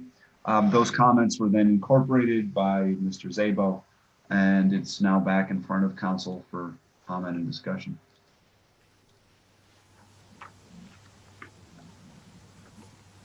Well, I had a question. There seemed to be, to me, and I like it in general. There was just one specific thing, and it had to do with some of the timing of the removal of signs seemed inconsistent to me. So, for example, if you had a product that's no longer available for sale, you had 30 days to remove the sign. But in some of the other provisions, political signs, other types of signs, you have as little as 48 hours to remove the sign, in some cases 7 days. 7 days. So it seemed to me that the 30 days was overly generous. And there was another part of the ordinance, and I forgot exactly what, where you had 60 days. Oh, that's it. If you had an illuminated sign, that part of it was no longer functioning, you had 60 days to remedy that. So I thought that seemed overly generous for an eyesore. So why are the timings not consistent? Yeah, and this is a topic of discussion that's frankly been had a lot at various places. I'll give you my opinion because I don't want to speak for others. There were some that were clearly more urgent, that in regards to, obviously the most aggressive, I believe, is the political signs within 48 hours, which many folks believe need to be taken down very quickly. I think the general statement was a 7-day statement. However, there was some concern in regards to the enforceability of how quickly we can enforce these things. And Jeff, I don't want to speak for you, so if you want to pipe in here, you can. I think the general consensus was that once something is noted, it needed to be removed, especially that was temporary. A 7-day notice was probably sufficient from the day it was noticed to be removed. So I'm in agreement that some standardization there and additional standardization is probably warranted. Dr. Hammond, if you're interested. Jeff, I don't know if you have any additional comments to that. Can I just stop this for a second? Yep. My bad here. On resolution 2242 for the Canning Group, I just wanted to let you know Frank Bastone is here from the Canning Group. So I just wanted to introduce him. This is the group that will be doing the search for new administrators. So I'm sorry, you sat here through this. Yeah, and Mayor, I was waiting for that ordinance to be pulled, the resolution to be pulled out, and I sat quietly because it didn't. I was fully expecting it to be. I did approve your proposal and your contract. So I just wanted you to say hi and introduce yourself. Mayor, I thank you very much for that. I appreciate the governing body's approval of the contract, and I look forward to working with the mayor and council to find an excellent replacement for Ralph. I have a dual interest in this, being the fact that I will be the lead for the Canning Group on this project. However, I am also a 20-year borough resident of the borough of Bernardsville. So I have a great deal of interest in making sure this job goes very well. So I look forward to working with you. I do have a few questions. Who will be the point person for us with the borough? Mayor? Mayor Jane, will it be you or me? I'll be the first and you'll be the second. So who is the second, Mayor? I'm sorry. Councilman McQueen, who's the chair of our personnel committee. Thank you so much. Because we have a draft ad that we're prepared to submit to you for review. And then I know some of you may be familiar, but we also have to establish the landing page. Yep. And we have to get to work on that. And I know that your administrator is retiring February 1st. So we want to get moving on this. So we will start. We already have a draft ad set up. I can forward that to you, and we'll start working on the landing page immediately. Actually, Anthony, I'm sorry. Anthony would be the person that would he would be the contact person for the ad, would be the clerk. That's Anthony Suriano. He's our clerk.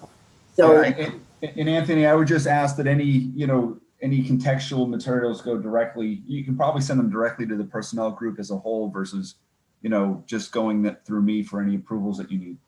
And we'll organize meetings and move this through efficiently like we did when we had to move forward and evaluate what we were going to do with the recreation director. Okay. Yeah. As far as the ad is concerned, I just wanted to give you the opportunity to review it to make sure you don't want to make any changes before I send it to Anthony. Well, Frank, I know that we haven't had a chance to speak yet. There are some things, and maybe we can find some time to speak directly in the morning. So there's the ad, there's revision of the job description. There's a few items that we need to make sure that we prioritize to move this process forward. Yeah, and I think you covered in your proposal what the steps are and what how you'll be handling this, and so I think that was good. It gave us a good outline to follow. Absolutely. Yeah. So, there are a number of things that we're going to have to do. I have conference calls in the morning, but I am available tomorrow afternoon if you want to speak tomorrow afternoon. Okay. Yeah, but most of the information, or tomorrow evening if necessary. Yeah. That's fine. That's fine as well. For the landing page, you could probably have Anthony provide you a lot of that, because I know some of it is population and square miles and all that kind of things. Anthony's our knowledge base for all that. Anthony, have you seen our landing page? Yes, I believe I had a draft of it. So yes, I think so, and we can talk about that more. Yeah, if you go to the Canning Group website, and the landing page, we are currently in the process of working with the city of Lambertville. You could take a look at Lambertville's landing page. Everybody can do that. Okay. Get an idea of what we do with the landing page. It's pictures. It's a great ad for the town to solicit potential candidates for the position. Okay, thank you so much. I had a question. So, and I know I'm asking you to speculate there, Frank, but the Personnel Committee, in which I'm one of the three members, we are cognizant that we're in a pretty competitive environment, that there are other municipalities that are looking for administrators as well. But we did want to have this replacement on board in enough time to allow for an orderly transition.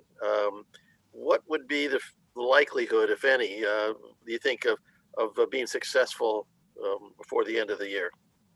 I think the end of the year, I think we could complete the process by the end of the year. Again, normally we give, and again, this is totally up to you, but normally we place the ad for 4 weeks to a month, let's say 4 weeks, because you want to generate interest. We know of a number of people that might be interested in the job.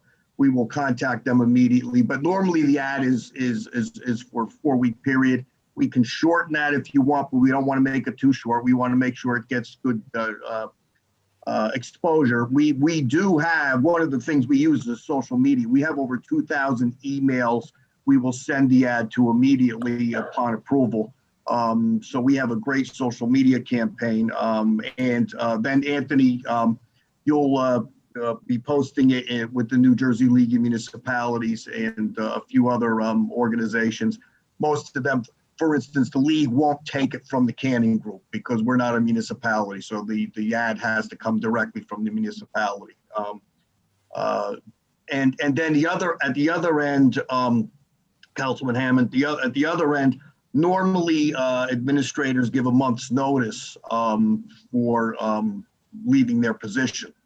That's the standard practice. So given a February 1st timeframe, if somebody were to resign, say December 31st, but if you're looking for some overlap with the current administrator, you're even looking at a tighter time frame.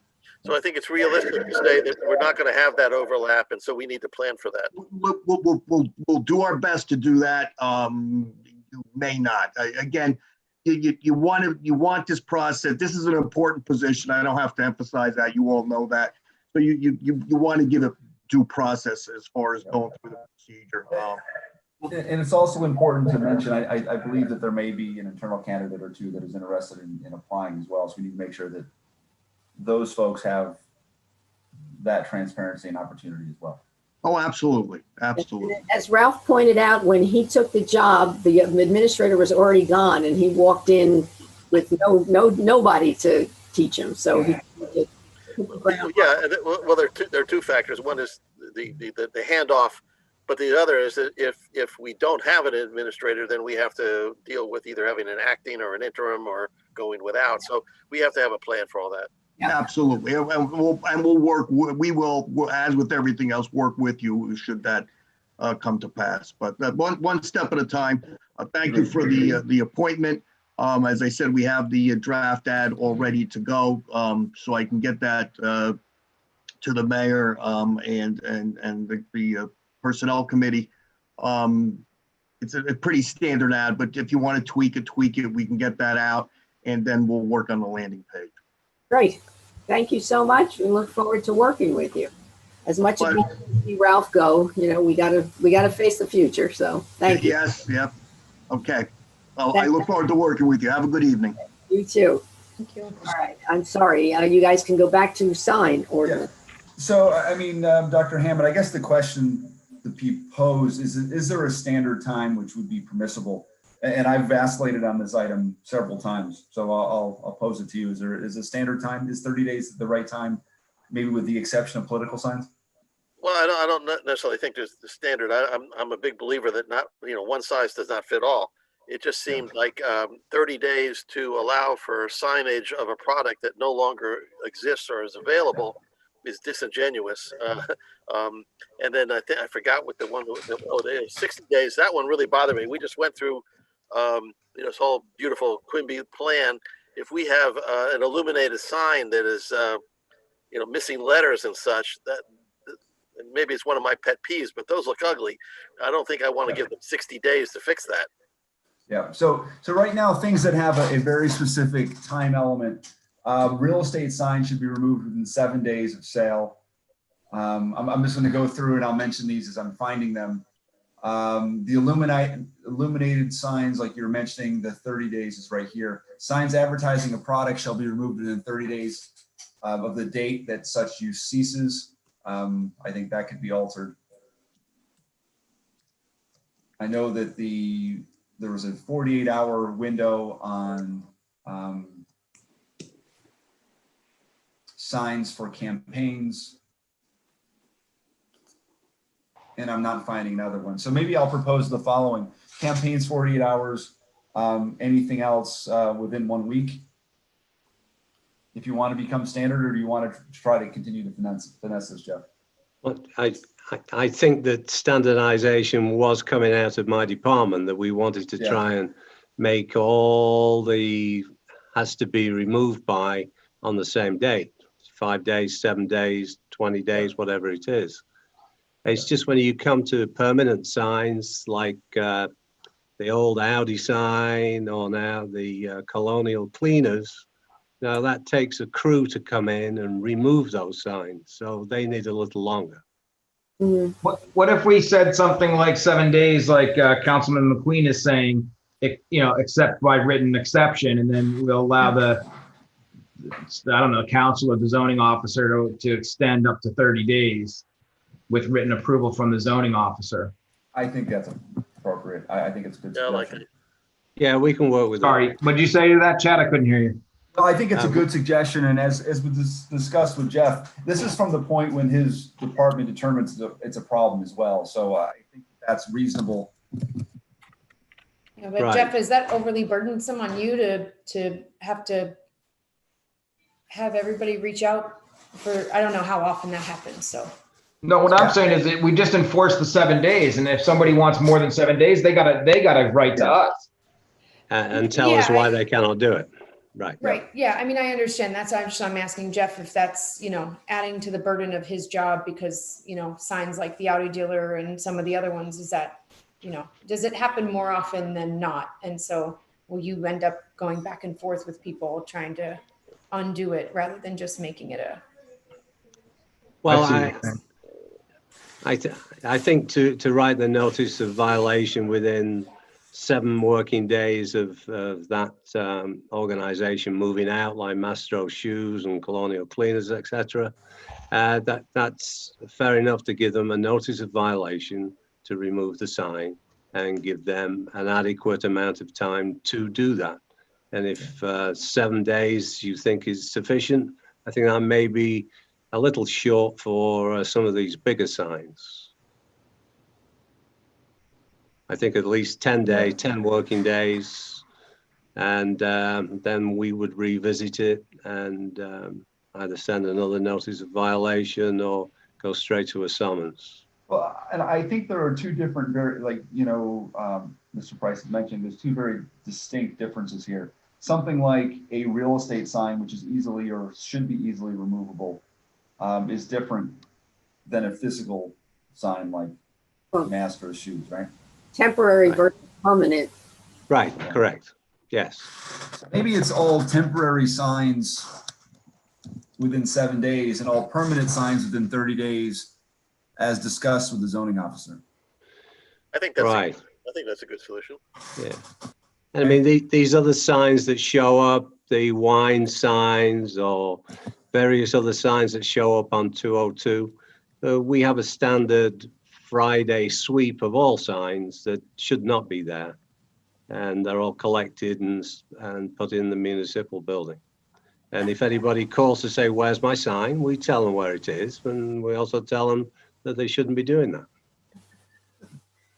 So with that change, I guess in principle, I can discuss that with Mr. Szabo. Jeff, if you can approve whatever language comes back. Are there any other changes that are?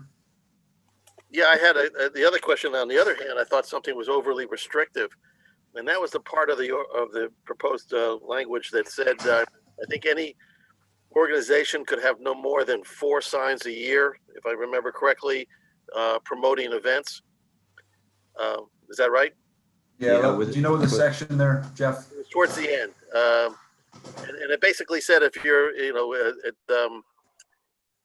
and I'm pretty certain it said you could, as a promotion of your events, you could have no more than 4 per year.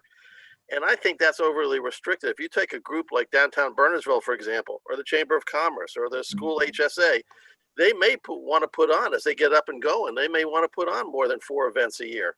And we're going to hamstring them. Let's see. For some reason, Jeff, I remember this was discussed and it did not apply. So I'm just looking for the language here so I can be specific. And if you find go ahead. Yeah, if somebody finds a section before I do, please point it out. This is a relatively long document.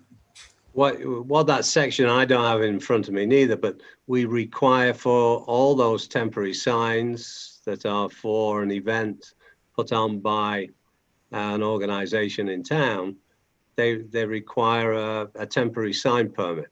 Yes, that was it. Thank you. That tells me when it's going to go up and where it's going to go up and how long it's going to be up.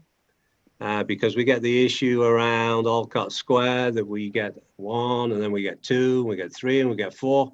So with us knowing when these signs are going to be up and for how long, we can control if 3 is the maximum number on Alcott Square, then we make sure there's only 3. You know, I think we can add a provision here. So it actually, if you're looking at the ordinance, it's section 4 of H. Hang on, I'm just going up here. So it's in the temporary sign section, illustration number 4, at the end of their paragraph, and it currently reads, site signs pursuant to the subject for more than 4 special events per year. But what we could add, unless otherwise agreed to by the council. By the council. Right. I think that's reasonable. And I think part of this is, look, I think as a council, there are certain things that I think we hear a little bit too many items. And I think that could be a trigger if organizations having more events, we can then have.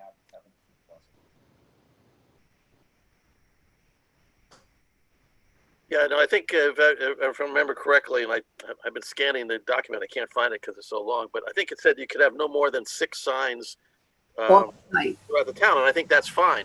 Yes. But I do think that we ought to allow, because we encourage special events, and we hopefully have many more of them in the future. You know, I just don't think we ought to hamper them to say you can only advertise them 4 times. Do we want to say to increase it to 6 and then make that the threshold? Or is there a number that's more agreeable? I don't know why you have to have a limit. Why is there, you know, other than if they get a permit, then Jeff would know how many are out there, no? I personally like the idea of either 4 or 6. I think 4 makes sense. And if we said what Councilman McQueen suggested, which was additional ones by exception, then, you know, then we've basically set it, we've set a limit. We can forego that limit anytime we want. And, you know, we don't run the risk. If we have no limit at all, we do run the risk of somebody taking advantage of us. Yes. And then we don't have anything to fall back on, you know? Yeah. I think that was the spirit of the limit. Sorry, yeah, are these temporary signs for particular events only? Yes. Yeah, so this is a section for temporary signs for educational, charitable, civic, or religious special events.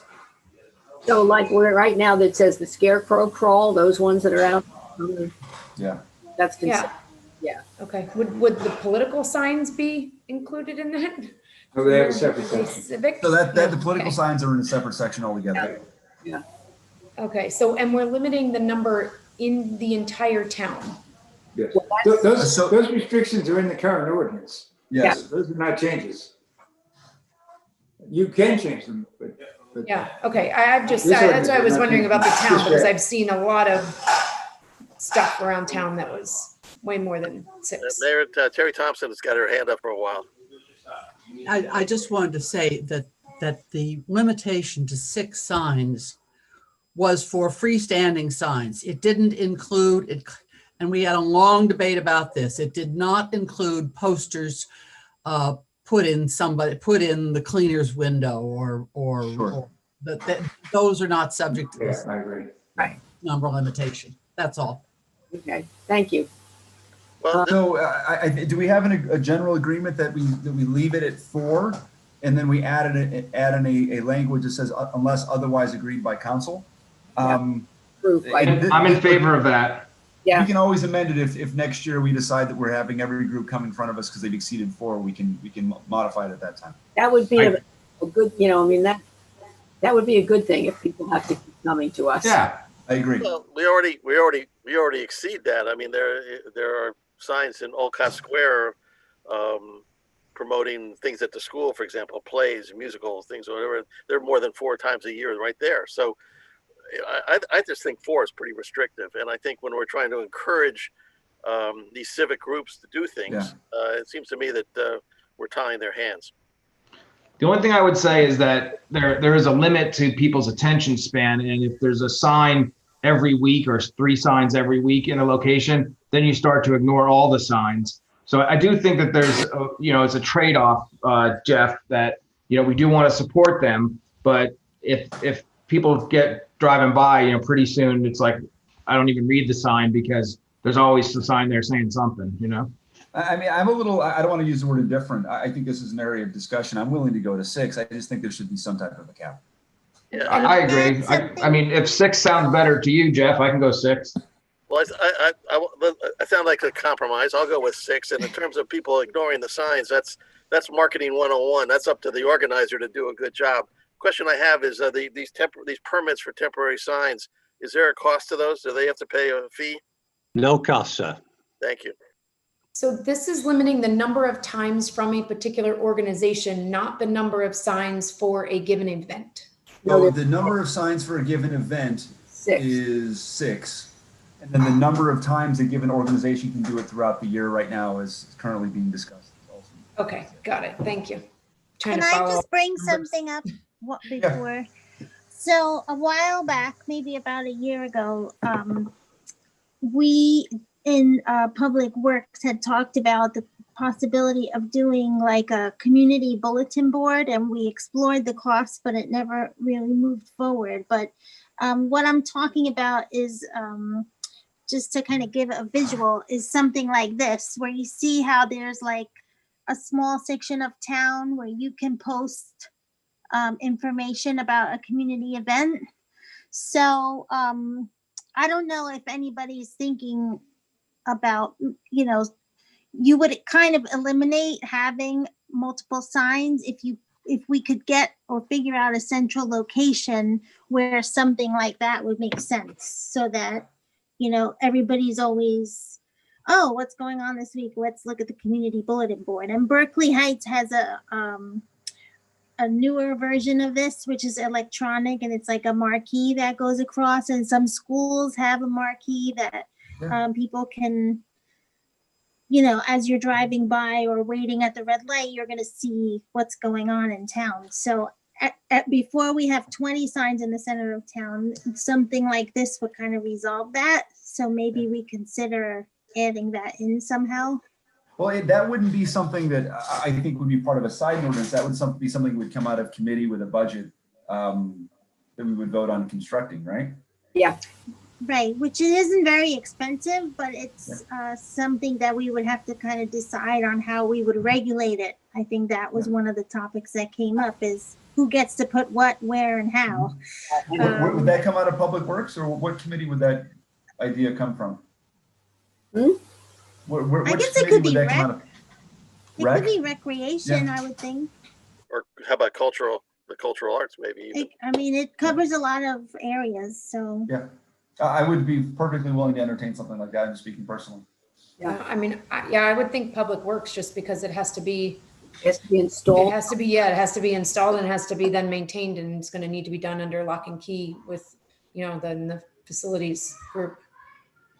Yeah. Well, that's, yeah, I would think it would be helpful to the rec department, and since rec is now at the library, that maybe we consider putting something, you know, where the rec department, I mean, just thinking out loud, somewhere would be a good spot for it.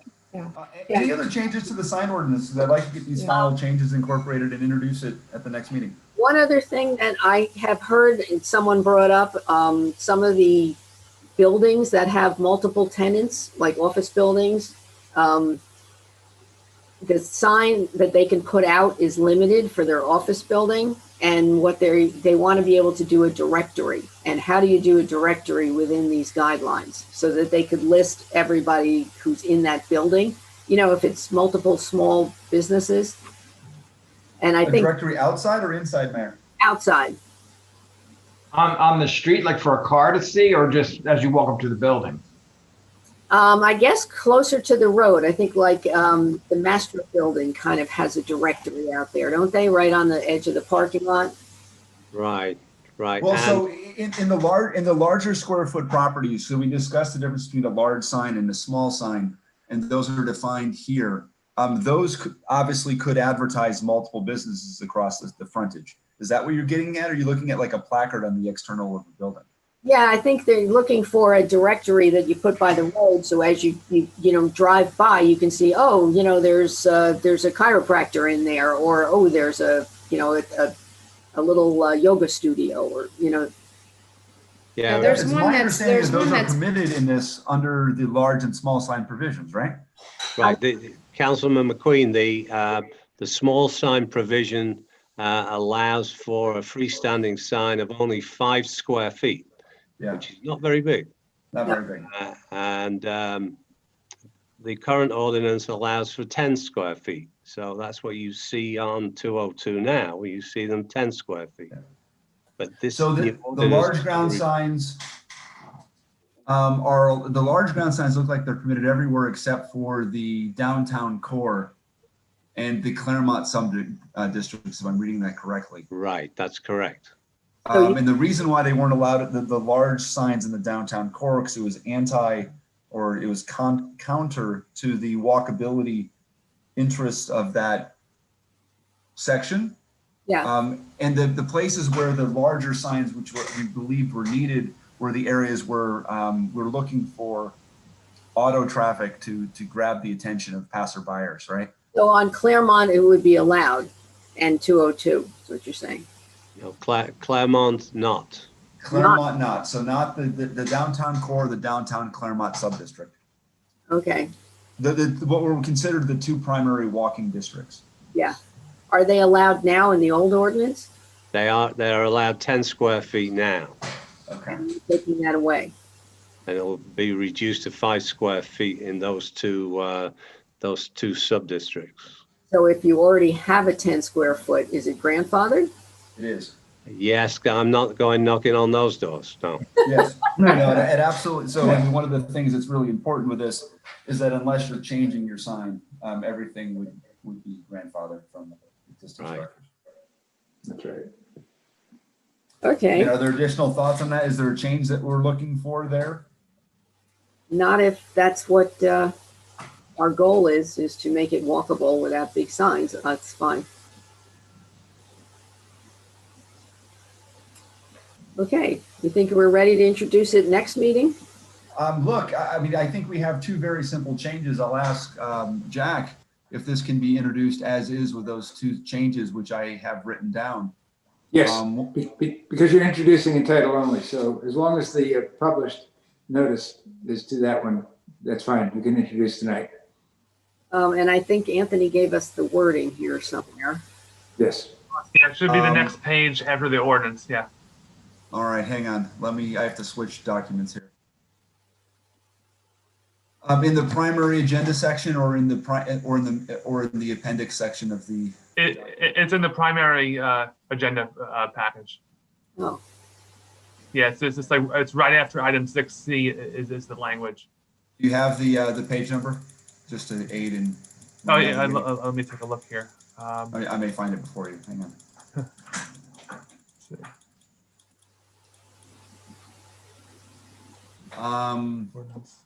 So I do not, in my version, I do not see. Should be page 100. Yeah, it is. It's page 1. Oh, okay, I'm looking at page 4. Thank you. That's okay.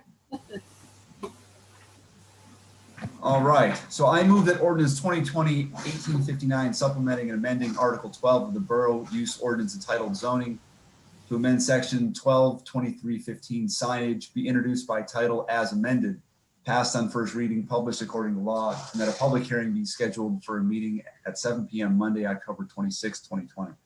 I'll second. Okay. All in favor? Aye. Aye.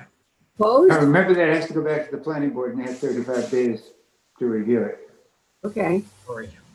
So we may not be able to adopt the next meeting. Okay. So we're good. Okay, and 6D, I believe this was supposed to be Ralph's report, and since he was charged with the 90 days of giving us plans, so why don't we wait for him to come back? Excuse me, Mayor, can I just ask real quick? Jack, will you make those changes or do you want me to speak to Mr. Zabo? I can make them. Thank you. Okay. I'll submit it to Anthony in the morning. Okay. 6E is Somerset County Transportation. They want to know if we want to keep the Friday trips, which it looks like no one used. And I don't know if doesn't seem like anybody's riding probably because of COVID. Yeah, they were just looking for a yes or no if we want to keep that service because they're doing their budget, so they wanted to know. Do we have it this year? I'm sorry, I didn't hear. Do we have it this year? Are we doing it? Yes. Yes, we do. Yeah. Every year we ask ourselves if we should continue doing this. I think this is the third time I think this has come up. Yes, you're right. This does come up every year. Yeah, they do ask every year. I guess my question is, do we have any usage? And this is the same question we ask every year. Do we have usage this year? Well, it shows there were 3 riders. Every week? It says one woman last used it Friday, October 2nd. That was a Friday. Somebody else has not used it since September because she broke her wrist. And one other person has not used it since March. Well, that might be because of COVID, though. Right. I know. That was 2020 ridership. I forgot. I know, and I agree with Councilman O'Day. We really were concerned about the utilization of this service when we last discussed it. Yeah. Do we have 2019 total figures? would have been in our packet last year, right? I could get them from the county. But, I'll see if I have something from last year that I can find quickly, but otherwise I can get them from the county. You know, Can we maybe, look at it again next meeting with the data? maybe could you get the data for maybe the last 4 or 5 years so we can see if it's, you know, ever been up? And maybe then we could do a little more promotion or something. That's a good point. I think that would make sense. So like maybe like 15 through 20. Yeah. I'll ask them for. Okay. That would be great. And I remember the last time we discussed this, there were some significant restrictions in terms of timing, et cetera. Have we ever done a study on why people don't use it? You know, what are the obstacles that we can help perhaps make the service a little bit better so it is utilized? Have we ever asked that? Not to my knowledge, no. And this is just for the Friday trips. I mean, the Monday trips are done by the county, but the Friday trips are just like tailored to Burnsville residents. So I don't think so that we have not asked that question to my knowledge. No. It's 10:30 to 1:30, and they go to ShopRite King's, the hardware store, and the banks if anybody needs to go. Maybe do we have a list of people over a certain age that we could reach out to, like phone them? I can see if we do in some, maybe the tax office might have some. You know who might have a list like that? Cheryl? Cheryl. Recreation. I mean, you know, she probably, she hopefully passed it on, but yeah, she would have had it. I could ask recreation. Yeah. We have several lists because I know we got a list early on in COVID where we organized a phone tree to the elderly, to the seniors, and so we could check in on them.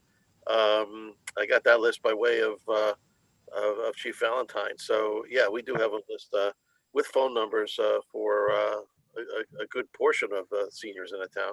Yeah, could be the Smart 911 registration. Yeah, that we have.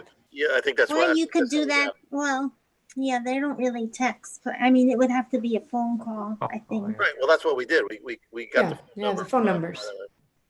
Yeah, if we can get a list together and maybe find out why they're not doing this, that would be worth. I may still have the list because I had organized that phone tree. I'll dig that out because I don't delete any emails, so we probably still have that. Except for the Zoom meeting. Yes. Okay. All right, so we'll just get some more info. They're not in a big hurry for this answer, are they? They just wanted to know for their budget because they're doing next year's budget. So they didn't give me a deadline, but they definitely needed to have it now. I'll just tell them we need more data, and we're still deciding. So. Okay. Then we've got the 2021 parking decals. What are we doing with this? Yeah, I just kind of wanted to get the conversation started. I know we had a couple of refund requests this year to see if you wanted to add a policy to the resolution and just look at the fee for 2021, because we do order the decals at some point in November. So, and we do a resolution that sets the fees each, in November of each year. So I just want to kind of get this going. I mean, is there any need? So should we rethink parking there? Because I don't imagine that there's going to be an overwhelming need for parking decals for the train right now. Well, I had a proposal I talked to Anthony about, but I think it's separate from the question that Councilman McLean just asked, which is, I'm not sure what you're saying, Councilman. We're going to give away parking? Oh, no, I'm just wondering. So look, so yeah, I guess that's the question. Yes, are we charging for decals right now? Or are we trying to encourage people to park downtown and walk? And this is for the train station, mainly for commuters, isn't it? No, Anthony? I know. Yes. Yeah. But do we anticipate there's going to be many commuters over the next 6 to 8 months? Yeah, it's tough to tell. It's really dropped off for the past 6 months since March, of course, when everything kind of shut down. We have not had not a lot of cars in the train station lot. So I'm not sure what that's going to be like for next year. And when do they have to purchase them? By January 1st? Yeah, they usually purchase them sometime in December. We usually send out application notices of renewal in early December, and then they do usually have them by January 1st to start using them in the next year. And then they can get a reduced one if it's June, right? 6 months? Is that? In July, July 1st, they can get it for half price. October 1st, they get it for a quarter of the price. Is how we have the resolution set up now. Okay. Yeah, I would guess we'll get less requests come January, but. So if we have those policies in place, the proposal that I had thought of, which we could consider, was that, we could have a refund policy which says that we would refund it, but we would deduct an amount of like $40 per month times the number of months that you used it. So your refund would be whatever you paid minus $40 times the months that you used it, which means that, the refund wouldn't be, you wouldn't get a full refund if you use it for half the time. You'd get a partial refund. But so it would encourage people to buy it because it would be discounted parking, but also give them some benefit if they only used half the time. If they use 2/3 of the time, pretty much your refund would be close to zero at that point anyway. So you might as well just keep it. Is there a point in maybe having a monthly pass this year? Well, I did talk about that with Anthony a little bit. The logistics of managing it and enforcing it would be, much different than the way we do it now. I see. Yeah. We would have to have a number of stickers that would be one per month. We'd have to have stickers for January, for February, and then, or if we didn't, we'd have to get the sticker back from everybody. If they only pay for 2 months, we have to make sure they return it at the end of February, something like that. So it'd be a little tougher to maintain if we did it that way. No, I think it was unusual that we got refunds because COVID hit right in the middle of the year.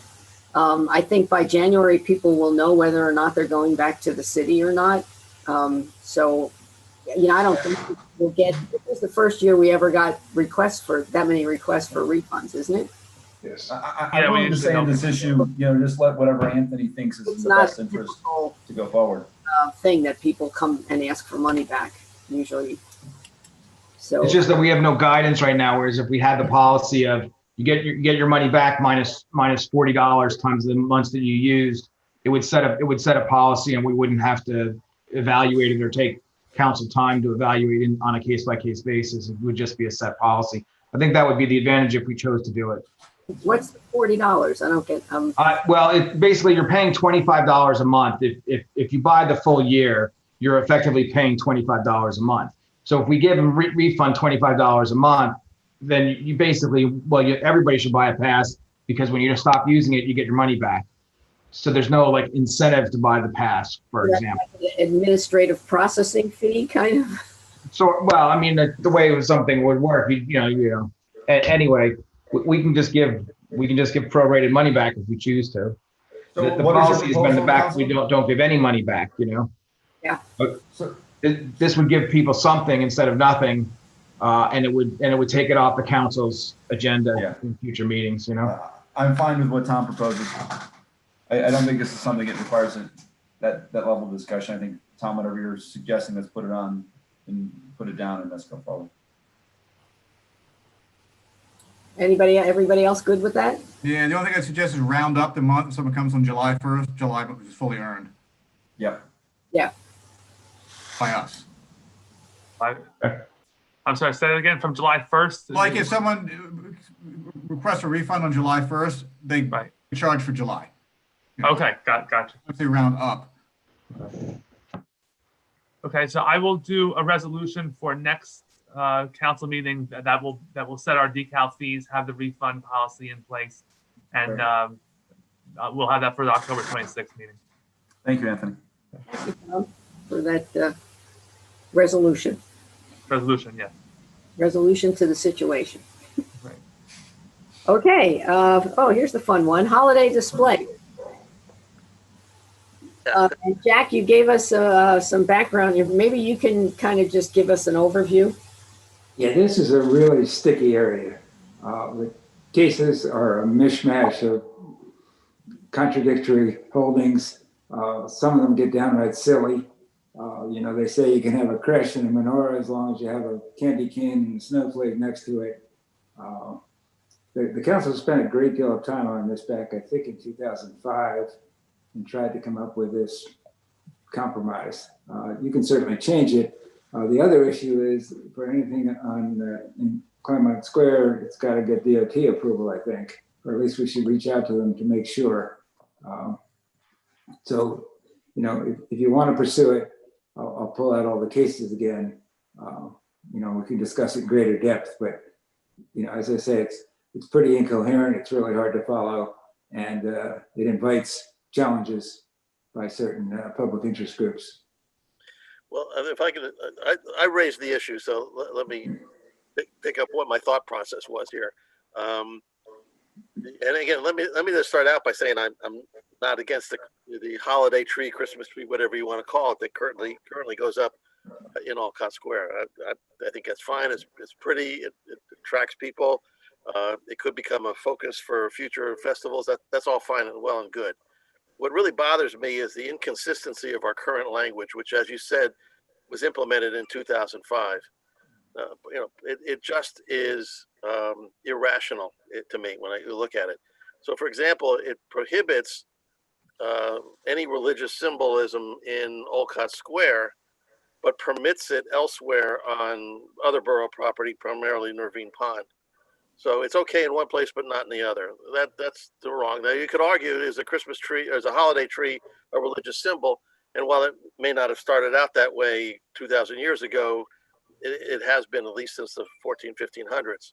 And I think there have been residents who've gotten back to me and say, why don't we do this anymore? If you think about prior to 2005, we used to have a menorah and a Christmas tree, or holiday tree, I should say, in Olcott Square. So it was a period of time when those were permissible, and I don't know why that was particularly stopped. I think the current borough code language is also pretty restrictive in the sense that even the religious symbolism, which is permitted in Nervine Pond, is limited, I believe, just to 1 month a year. So if we had, for example, people of other Hindu religion who wanted to celebrate Diwali, which is in October, they couldn't do so. So my original intent was to raise this issue with the idea of revoking or revising that language, but I realized I didn't have a solution. I'll be the first to admit that I haven't thought it out myself, but I'm really bothered by what we currently have.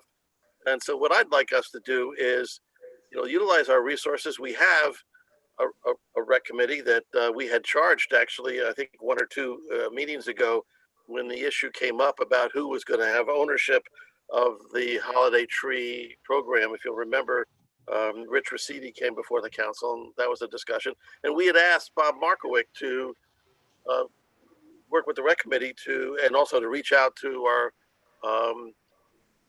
diversity and inclusion committee or subcommittee about what might be other holidays that would want to be celebrated.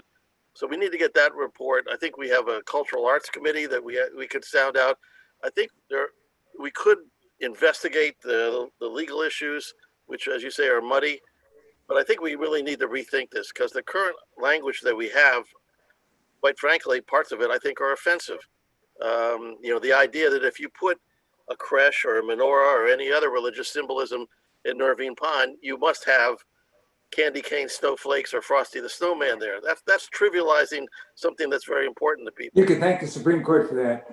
Yeah, that's that's a constitutional thing. We don't get to determine that. That's what I say. My reading of that was what the small amount of documents that Jack has provided, Mr. Pigeon provided, is that's still pretty unresolved issues. I agree. Well, one of the things, Olcott Square, we don't own, right? Is that technically state property? Because I know Joe Rossi told me that he got his permit already for the tree from the DOT to be able to put the tree up there. So he did apply for a permit. And also these are, the holiday celebrations are they're not borough events. They are done by other civic groups. And what Joe told me is that they did have the menorah, and then at some point when he'd reach out to the rabbi, they didn't want to do it. So for whoever is a new rabbi there for the last, I don't know how many years, who didn't want to be involved. He didn't want to do it. So that's why they didn't have one. And then we had the water problem at the pond. So that was the other issue, which I think is resolved. Yes? We don't have the water in the back, right, Christine? It's been reduced, I Yes. believe. Yeah. Well, So the issue about, I can tell you, because I spoke personally with Rabbi Herson. He's still there. He's still the rabbi there. They still have the menorah. They're willing to give it to us. They're really willing to officiate. I don't know where Joe Rossi got the idea that he didn't want to do it anymore, because he was very enthusiastic and really wanted to welcome and being able to do it. So there's some miscommunication there, perhaps. That's what Joe told me. And also, I don't know if you've looked at Olcott Square lately, but the Garden Club has overplanted it. There's not a lot of room left for anything there. And again, if you put the menorah and the Christmas tree, and then 3 other groups come and say, well, we want to have this, this, and this, you're going to be ripping out bushes to try and get everything in there. I think that was the point of, at Borough Hall, it says up to 10, I think, organizations can put things there. So it allows for more different organizations to use it. But I think the issue, the displays were not being put at Borough Hall. They were being put in the flooded area near the gazebo, I believe. They were put, I think, on the back of the pond, because that's where the electric is, to light them so that you can see, it reflects in the water. That was Joe's idea. I think there's electric back there, isn't there? Because I know they used to be lit. Well, there is, but that's all. Must be. Let's put it this way: it's not working. So what I'd like our council to approve is that we really take a hard look at this again. I mean, obviously, the last time we looked at it was 2005. I think that the time is now, as we are moving in a lot of different directions about sensitivity and inclusion and diversity and being a welcoming community. I don't think this current code language is welcoming. I'd like us to make a concerted effort to investigate it. It's probably not going to be enough time to do anything in 2020. I'm thinking ahead, and there are other festivals there that we certainly could make ourselves attractive that would bring people into the town. We're restricting ourselves pretty much to a single event, a holiday tree, which is, everybody's mind, wink, wink, a Christmas tree. So we're really being pretty disingenuous about this whole policy.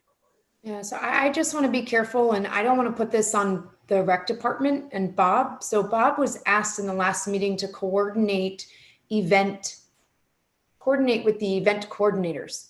So downtown Bernardsville, whatever Mr. Rosidi wanted to do, and Joe or the chamber or whatever it was, he was asked to coordinate, which I think is okay because it's events, right? And then rec director is coordinating the events. But I don't think that it should be on the rec department to look into this particular policy or ordinance. I don't know who the right person would be, but I don't see it as rec. Yeah, I want to echo that. That's not what he was asked to do.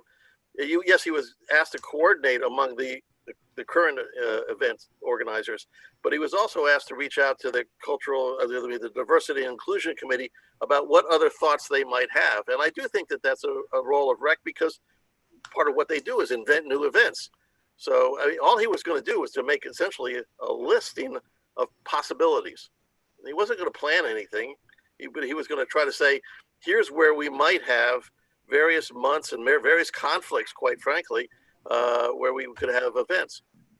Yeah, I don't recall that, and I missed the rec meeting because it was at the same time as us tonight. But in looking at the agenda for the rec, it wasn't on there at all. It wasn't in the director's report or anything. So have you spoken with him, Jeff, to see if that was something that he did, or is that just the recollection from the last meeting? Because of course somebody would have to communicate that, and I know I didn't. I spoke with him on Wednesday, and he said he had not reached out to. That was a good idea to reach out and find out what other ideas people might have. Yeah, so I guess displays versus events would be my thing. I don't know. I don't know who else would do it. I just know Bob's got a lot on his plate, And I don't know that this fits in his wheelhouse, but I mean, happy to hear other opinions. I'm just trying to protect Bob. As a general comment, also echo Gina said, we have to be careful putting things on borough staff, like whether we should set policy, not them, like, you know, asking the chief whether or not, you know, a 5K is okay to happen. That's kind of our decision. Like Bob, the chief, you know, a borough staff, they kind of do execute decisions versus make them. So it's a gray area sometimes, but we should, you know, err on the side of, you know, us making that kind of call. I don't disagree with that. You have to remember our civic Jeff, group coming sorry, go to ahead. with ideas, not us going out to them, I think, you know? Go ahead. I'm sorry, Chad, you were saying something? Yeah, no, just look, I know Jack sent us the memo from the League of Municipalities that sort of governed this issue. And I think it was, while it's terribly written, yes, it clearly. I didn't write it.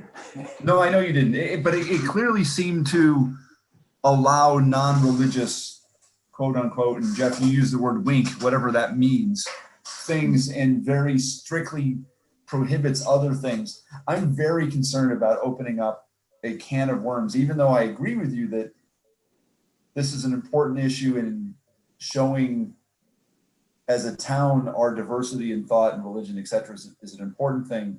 I'm very cautious as to open up this can of worms, knowing what has happened in other places.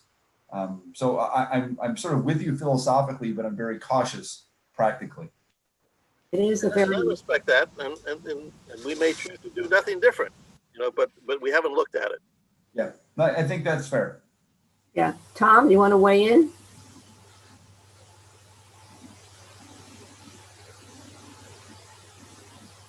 No. Sorry, I was looking at one of the attachments here. If we want to revisit the ordinance to see if there's something that's changed in the last 15 years, I think, you know, there's a lot of things that are different from 15 years ago. So, you know, if we want to re-examine it, I'm open to re-examining it. Oh, Christine, I didn't hear from you either. Yeah. I did have a chance to review what Jack sent, and I immediately my mind went to the fact that the White House has a big giant Christmas tree, and so it's not religious. So I think, you know, that has a lot to do with what Jack sent us, that legally the Christmas tree is not religious. I mean, what you interpret of it is your own interpretation. So, I mean, I know people who are not Christian who have Christmas trees. So I agree that Olcott Square is not a large enough forum or area just physically to have a lot more things there. And so if, you know, if a civic group came to us and said, we would like to display, you know, the lights for Diwali, would we say no outright? But we might say no, not in that spot because it's too small, right? I mean, I think it has to be something that we have to be careful with, like Chad said, and you know, you're definitely opening yourself up to a lot of people potentially wanting to display there, which I'm not necessarily against, but we do not have, right now, we do not have the room for it in that particular spot. And yeah. Christine, great points. I just wanted to add too, I think in addition, if they're, depending on the religious symbols that would want to be put there and what they consist of, it could be really distracting for drivers. That's a small little triangle there and lots of cars go in and out. And so I'd be a little hesitant from a traffic perspective as well. Yeah, I mean, personally, I think it's all beautiful, and you know, looking at something and say, you know, to appreciate its physical beauty is one thing, but to, you know, to say that it means something to a certain religion, yeah, that's true, and that's great. But you know, you have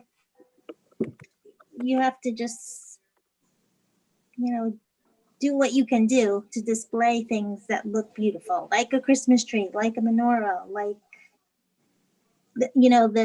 the argument, and Jack can probably remember this when it came up in this town particularly, was the creche, right? It had a lot to do with the creche, and a very, I know personally, because I had just moved here and was following it and thinking, it is what it is. It's America, and we have to kind of keep that in mind. Yeah, listen, I think you make some important points, and as I said, I think we may end up doing nothing. I think it's, as I said, it's the holiday tree, and even the one at the White House is a Christmas tree, and that's associated with a religious event. They have an Easter egg hunt too, by the way. They don't call them by other names. I think I'm looking to the future. I agree with you. Olcott Square is small, and that may not be the right venue, but we have the Fenwick Park, and then we're going to have, hopefully, and not too much longer, we're going to have a large plaza in Quimby Square, and we're going to have a new park there along the Minebrook. So I'm thinking ahead, because it will probably take us 6 months to a year to really think through this entire revision if we choose to do one. But right now, it's highly restrictive, and it's quite frankly unfair. Yeah, I agree. It could be definitely revisited. Off the top of my head, just reading the stuff, like the time frame from like Thanksgiving to Christmas. Yeah, it's kind of restrictive. If 15 years ago I worked, I reserve the right to contradict myself in a later conversation. But and also just maybe move the electricity to the other side of Irvine Pond to make it so the setbacks not so far. Just off the top of my head. Yeah, it's a worthwhile conversation to have. I think it's a worthwhile conversation to have. Other things to consider too, and I don't want to keep talking about this, but it's Halloween, right? The Halloween is the perfect example. There are some religions that completely hate Halloween and think it's offensive to see pumpkins and jack-o'-lanterns and ghosts. But if somebody said, I want to put a giant pumpkin in Olcott Square, what would we say? That's not religious. But to someone, it is religious. It's very offensive. So, it's just a very tricky thing to talk about. Yeah, I think to Jeff's point, this is worth a relook. Jack, I don't know if there's been additional ACLU or other case law that's around this fact, because as I read this, is obviously very Christmas oriented in the way that this is written. I think it's worth looking at. I think at this point we're just speculating. So let's do the investigation and go from there. Can you look more into any new laws or any new case law that may have come up since this was last? That's what I was going to suggest, is that I update the research, because the League of Municipalities memo, I think, was also from 2005 or something, 2004. So let me see if there are any more recent cases that bring some clarity to it.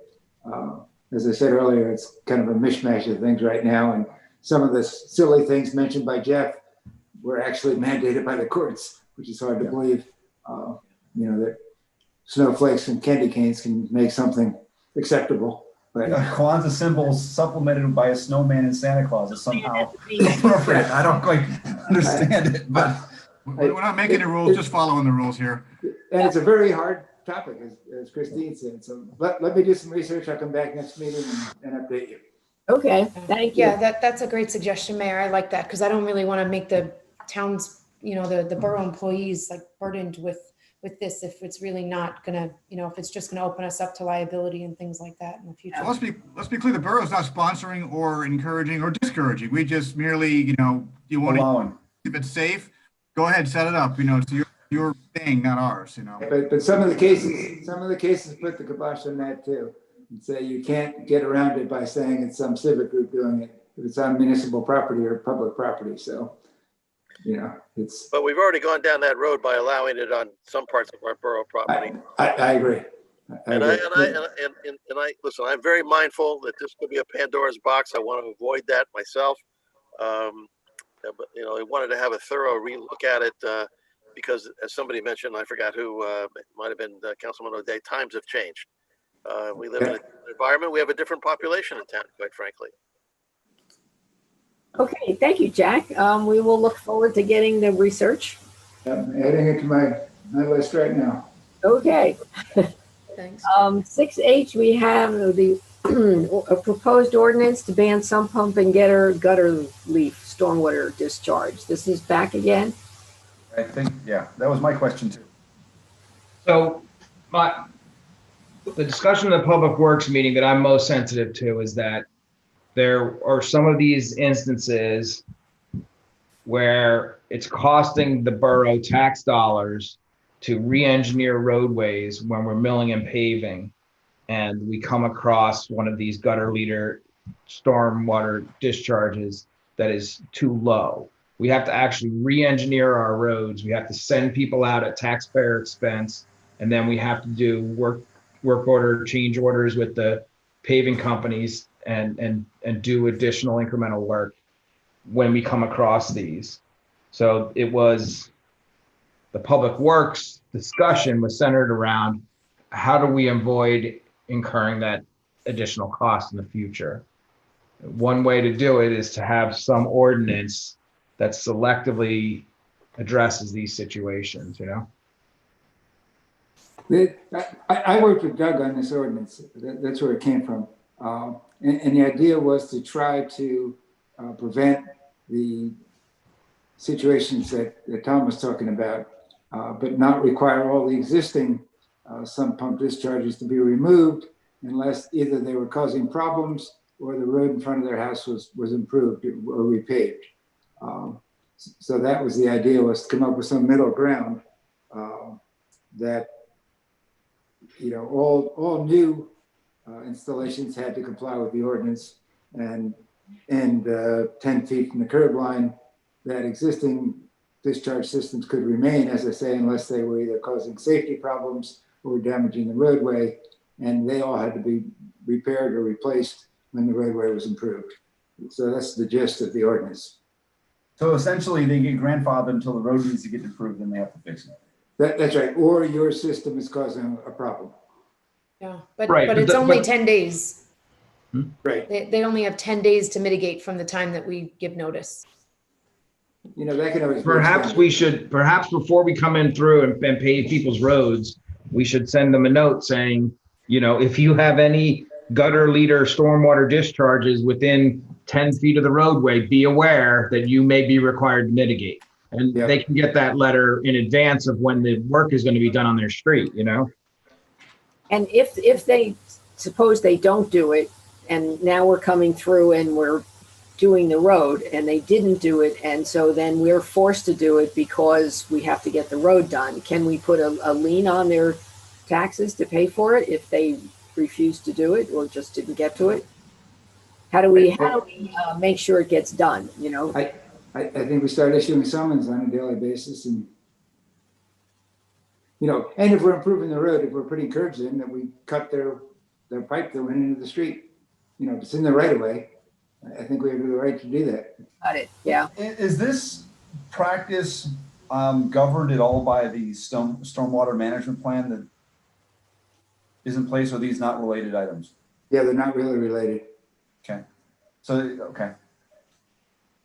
So Jack, what you're saying, you've written it in a way that you think is, and it's selectively enforceable is not the right word. It's enforceable as necessary, but not retroactively telling people to change things that aren't causing us problems. Right, it's a targeted ordinance, because I think if we told. I mean, that was the goal here. We're not trying to make anybody do anything that's not causing a problem. It's just that when we come across the problem, instead of the borough incurring $30,000 to move the road, we say, cut your leader pipe back 10 feet and stick it in the ground. That's it. It's not that big a deal, I don't think. I mean, probably a shovel and a hacksaw. Maybe I don't understand what the problem is, but you know, a leader line coming from your gutters is just, it's just the water that's coming off your roof and running out towards the front of your property, right? That's right, yeah. We're not talking about digging up, you know, the gas line to your house.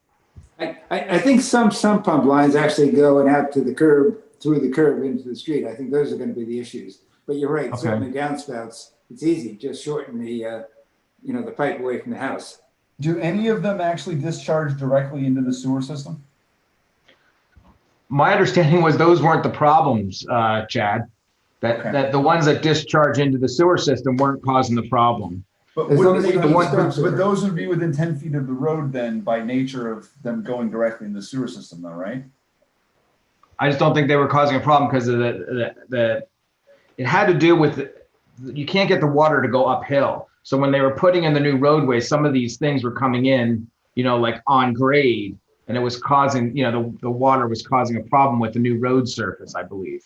Well, I'm just thinking in regards to, let's just say that I have one that drains directly into the sewer system and they're redoing my road. By default, I'm within 10 feet of the new road. Do I have to then change my discharge? I'd have to defer that to No, it John, says, because to you're John going, or Doug. yeah, you're going into the stormwater system. So this says if you're directly onto any borough street or sidewalk. Right. So- It was my understanding, Chad, that going into the stormwater system wasn't what's causing the problem. Right. In fact, I think that's the most desirable. Yeah, and I'm saying this ignorantly because my property currently doesn't do it, but I believe that the stormwater system is on the road. So I guess I'm just making sure that we're not creating a problem where there isn't one. I can only contribute anecdotally that on Ann Street, there was, maybe I'll check it in this winter, there was somebody discharging right onto the road. And every winter it was like a sheet of ice, Yes. 2 feet out from the curb. But the current that one was the road covers too. The that. freeze thawed, crushed the road. Yeah, the Yeah, so current John- one covers unsafe conditions resulting from ice. I think the new issue that is trying to be solved is damage to newly paved or newly improved roads. Because the freeze thaw cycles will just break the road up way before it should be. But that was last year's ordinance, John. Yes, We addressed that's that what in it last covers. year's ordinance. Jeff, Do we? Price, Sorry. like you wanted to say something. Did you want to say? Well, yeah, just what Jack said. If you're going into the back of a stormwater inlet, that is a preferred way to solve the problem. And any new construction now that is going to generate over 500 square feet of new roof, they're required to have some stormwater management system, which typically is a dry well. And that dry well has an overflow that when it does overflow, it has to come out of a pipe that daylights, and engineering and zoning and always make sure that those pipes are not directed to any streets. So we're trying to solve it the best way we can, but it's the existing situations which are difficult to grasp and know where they're going to be. And so, Jeff, I'm asking this ignorantly. So so does this appropriately discriminate from what we desire versus what we don't want? No, I think it's as Councilman O'Day said, it's when you're gearing up to do any repaving, those homeowners should be notified that if they have this situation, they could incur some costs. I think that if we can write an ordinance that Jack says is legally narrow enough that it only addresses problem situations, and then on the flip side, the Doug and John, I don't know who's responsible, Jeff, say, yeah, this meets the needs or what was causing us problems. It addresses our pain points. If we can get an ordinance that meets both the legal narrowness that we're looking for and addresses the problem at the same time, I think we should approve the ordinance.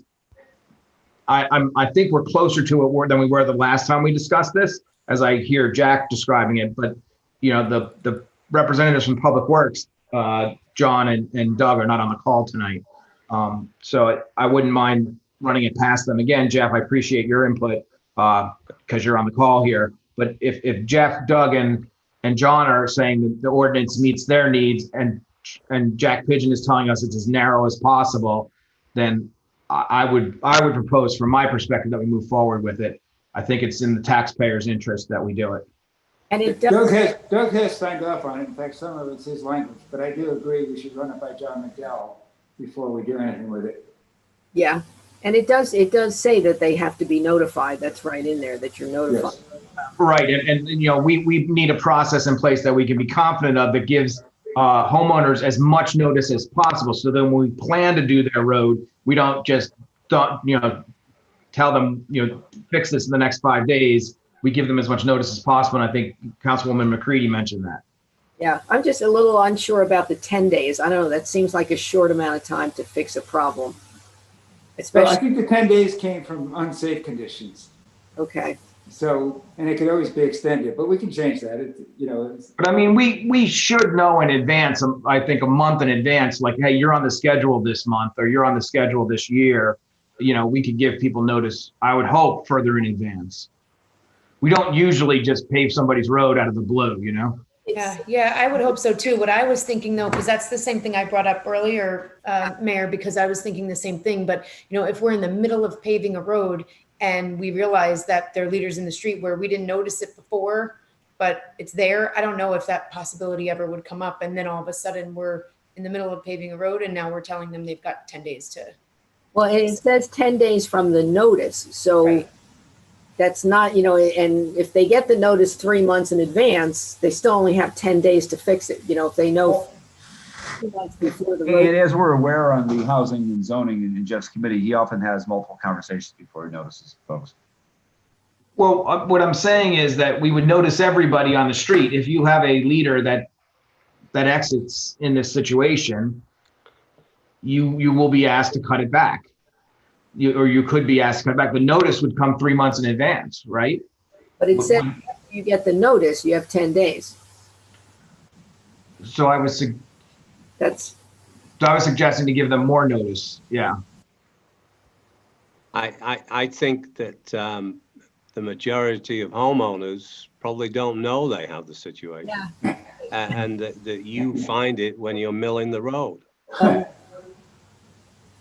Right. So I guess it's a matter of awareness then, I guess. Yeah. And do they, before they do the road, does anybody go and look and say, oops, hey, this guy's going to cause us a problem? I think because it's underground, I'm not sure they know. Tough to see. Yeah. I'm not sure, Mayor, but my impression was, they're going along and they're like, oops, we just hit something, Yeah, then 10 days might even be too long.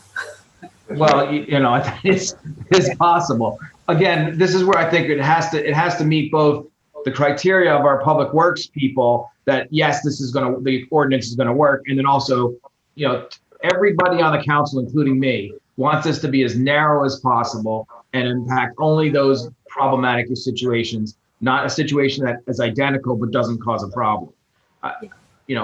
Something that's identical, it doesn't cause a problem. I have no interest in causing a homeowner, money, but we shouldn't be re-engineering our roads because of a condition that's more easily and appropriately addressed, Mm-hmm. Yeah. Anybody else? Are we good with just getting this signed off by John and then we could introduce it next meeting? Yeah. Sound like a plan? Good. Okay. 6I, ordinance establishing a fee for cancellation of housing inspections. Jeff Price, you want to tell us why this is here? I know we talked about it in the housing committee. Right, you did, yeah. We run into situations where we always assign a time slot to either the tenant or the landlord, and it's one of a sequence. We do 4, 5, 6 in a day, and we're getting cancellations. So I believe the ordinance that we've come up with is that you get one cancellation. If you do it twice, there's going to be some monetary penalty for doing that. And I think the latest revision, does that have, is either the landlord or the tenant, Jack, or is that something you wanted to talk about here? Yeah, I was just going to say, we're going to add the landlord or the tenant as opposed to just the landlord. But I didn't want Anthony to have to redo the whole agenda. Right, it just disrupts the schedule of going for these inspections, because what we're trying to do is cluster the inspections on one street or a couple of streets, so that we're not going all over town in one day. We're doing them systematically throughout the neighborhoods. And when we get cancellations and then cancellations again, it just disrupts the flow of the 400 inspections we're trying to do annually. So the first, it's $50, $250, and then $500 are the fees. And you're asking for 72 hours notice if they're going to cancel. That is correct. Okay. Comments? I support the idea. I have no issue with this. Okay. I don't know about charging the tenant. I mean, who's the person responsible for scheduling? Well, it could be either. Well, it could be either. It's correct, Matt.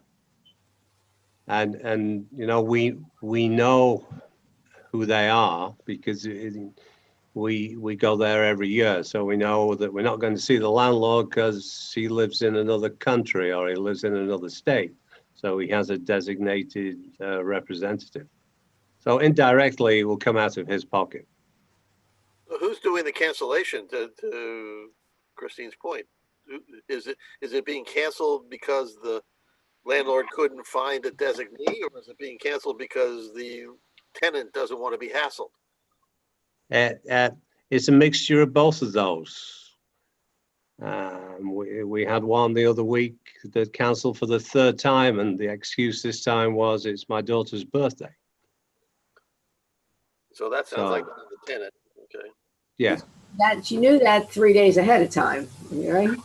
Well, yeah. Knew it a year ahead of time. But yeah, but how are they notified that, like, do they originally, I mean, do you call them to initiate and schedule, or do they call you to Yes. initiate No, and schedule?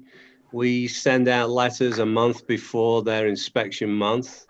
And then as we get closer to that month, we call each one individually and set up a time.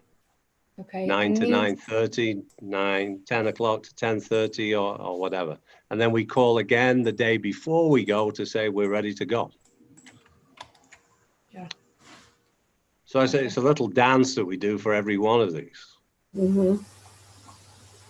Is there a system that maybe we can look into that you can use texting for this? Like my dentist now texts me, the doctor texts me, the hairdresser texts me. Right. Yeah. So maybe. Please confirm. I like this, but I feel like, you know, what if they say I didn't get your phone call? Or what if you call and there's no answer? Then what? Like. Oh, well, yeah, we're on those all the time. We spend a lot of time on the phone setting these up, and it's just time wasted when it just ends up as a cancel. But Christine, I like your idea. I don't know how I would implement it, but we'll talk about that. There's a service that does that. I know from my dentist. Yeah. They just send him the information and they send out the text. Yeah. And it says, please reply yes if you can keep this appointment, or call us right away if you can't. Right. All right. We'll look into that. Mm-hmm. Yeah. So do we still want to do this ordinance? Because I think it's, you know, if there's no penalty for canceling, it may continue. Right. I don't want to push either way, but I think we should do it. I think we should put the ordinance together. We want to implement this come January the 1st. Mm-hmm. And if we find that there is software out there that can help us, then I'll certainly let you know beforehand. Okay. So do we want to put this on the next agenda for introduction? I think that's fine. I'm okay with that. Okay. The reason why we can't introduce it by title now? I guess we can. If we just you wanted to change something to be. Yeah, we're just adding. Hang on 1 second. I'll tell you the section. We're adding in the introductory paragraph, cancellation by the property owner or tenant of a scheduled housing inspection shall result in the imposition of additional fees. We're just inserting or tenant. Okay. So yeah, it could be introduced tonight if you so choose. But sorry, can I just confirm then that it states that the person who is scheduling and confirming is also the person that gets fined? Yes. Okay. And 72 hours, do we have data on why we came up with 72 hours versus 24 hours or 48? Well, I think that was an internal discussion. I think we started at 24 and then we got to 72. Well, it's based on how much time you need to fill in those blanks for where you're going. Yeah. Right. Yeah. We need a reasonable amount of time to try and plug that gap.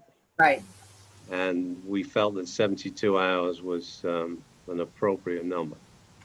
Yeah. It allows you a little more flexibility in your scheduling. Right. You know, in response to Gina's comment, why don't we say, or tenant, cancellation by the property owner or tenant who scheduled the inspection. Whomever scheduled the appointment. Yeah. Right. Okay, it's fine. Better. Yeah. That way it's clear. Scheduled and confirmed. Yes, okay. It's gonna end up really long.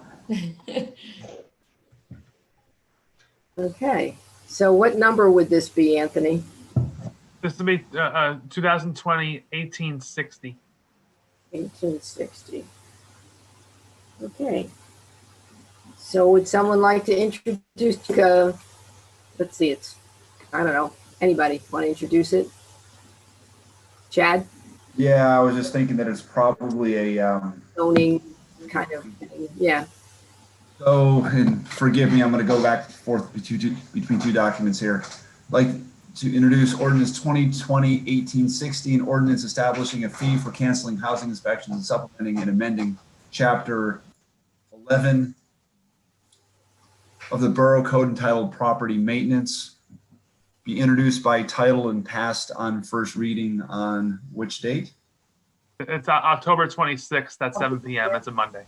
October 26th at 7 p.m. It's a Monday. You're right. We have a public hearing, right? Second? Second.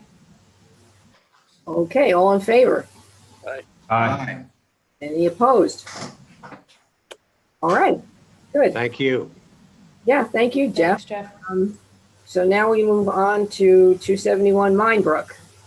You had some questions for us, Jack. Yes, yeah, I had three issues that I'd like to discuss. One is whether you'd like to do it by auction or sealed bids. Ordinarily, I would think auction is a better way to go, but in light of COVID-19, I'm not sure that's as practicable as it ordinarily would be. Can you describe for us legally what's the difference between auction and sealed bid? Auction, we actually sold the old library by auction. It's like an auction, you know. We had it in the courtroom, and people bid. We had a minimum bid amount. People would say anyone bidding, you know, 500,000. Somebody raises their hand. And then we asked, are there any higher bids? And we've got, you know, 2 or 3 more. And finally, you know, there were no more bidders, and we accepted that bid. Whereas the sealed bid would be the same as, you know, our contracts and things. People would submit sealed envelopes with the amount they're willing to purchase property for. And, you know, I think there are advantages to both. The auction may drive up prices, but on the other hand, when you don't know what your competitors are going to bid, you may add a little to your bid just to be safe if you're serious about purchasing the property.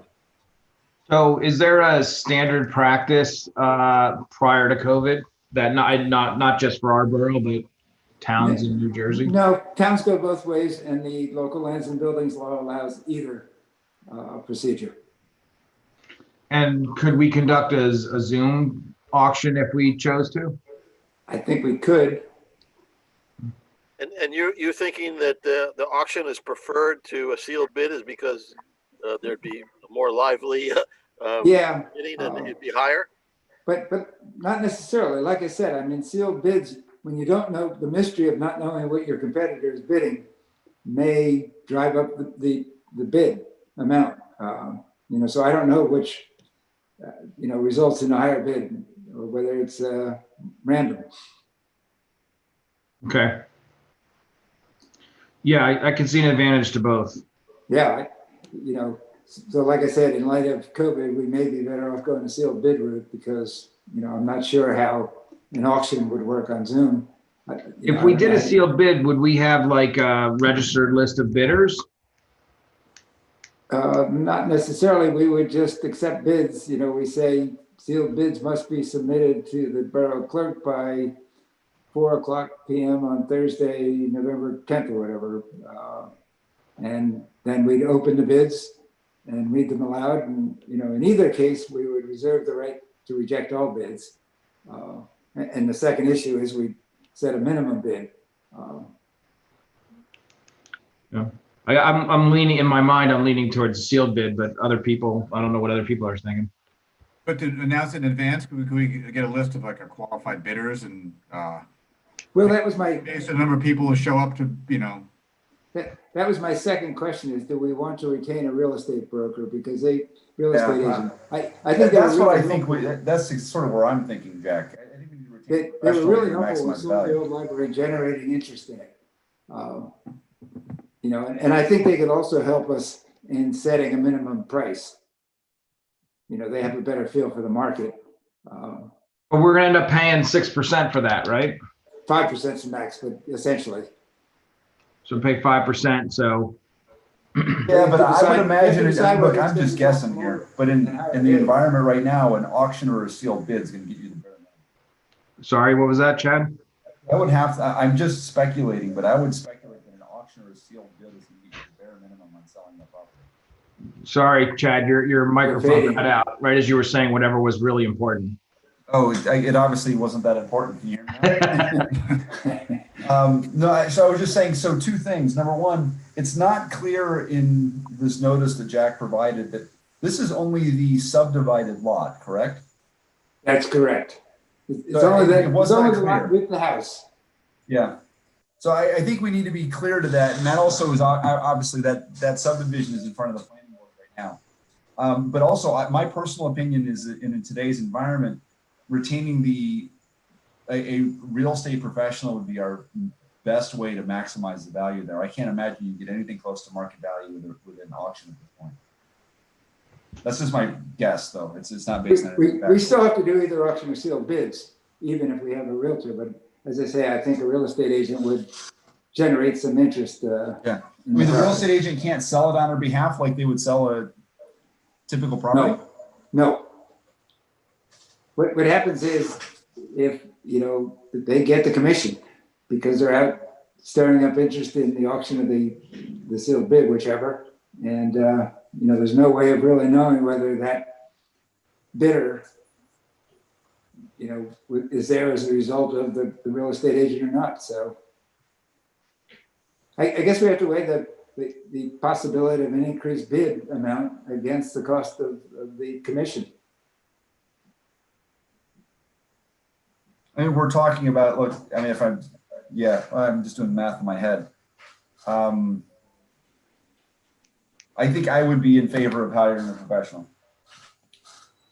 I'm leaning in that. Real estate, I'm not going to contribute to this conversation anymore. Yeah. So I'm leaning in. Sorry, John.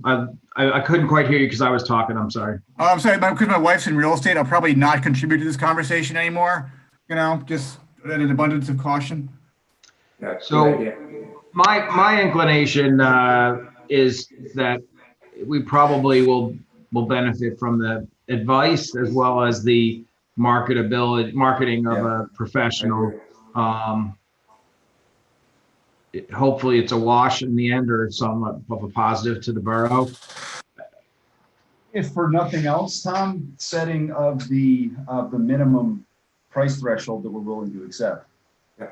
And I think that's especially true because it's an unusual property. Yeah. Well, yeah, that's actually what I meant to say earlier. It is a unique property. So having a professional helping us market the uniqueness of the property is probably pays for itself, I guess. I agree with that. So do I think we have a consensus here? Gina, you okay with that? Yeah, I was just wondering, I mean, I know that we've had some interested parties already. How many interested parties have we had? One strong, 1 week. Okay. But if the strong one is the wedding venue, that presents its own set of problems because they're probably going to want a zoning contingency. And, that could take a year. Yeah. So Can we say something like, no contingencies? Yes. Or, yeah, you can buy it for that purpose, but you're buying it at your own risk. Right. One other thing I would just say, and this is a public meeting, so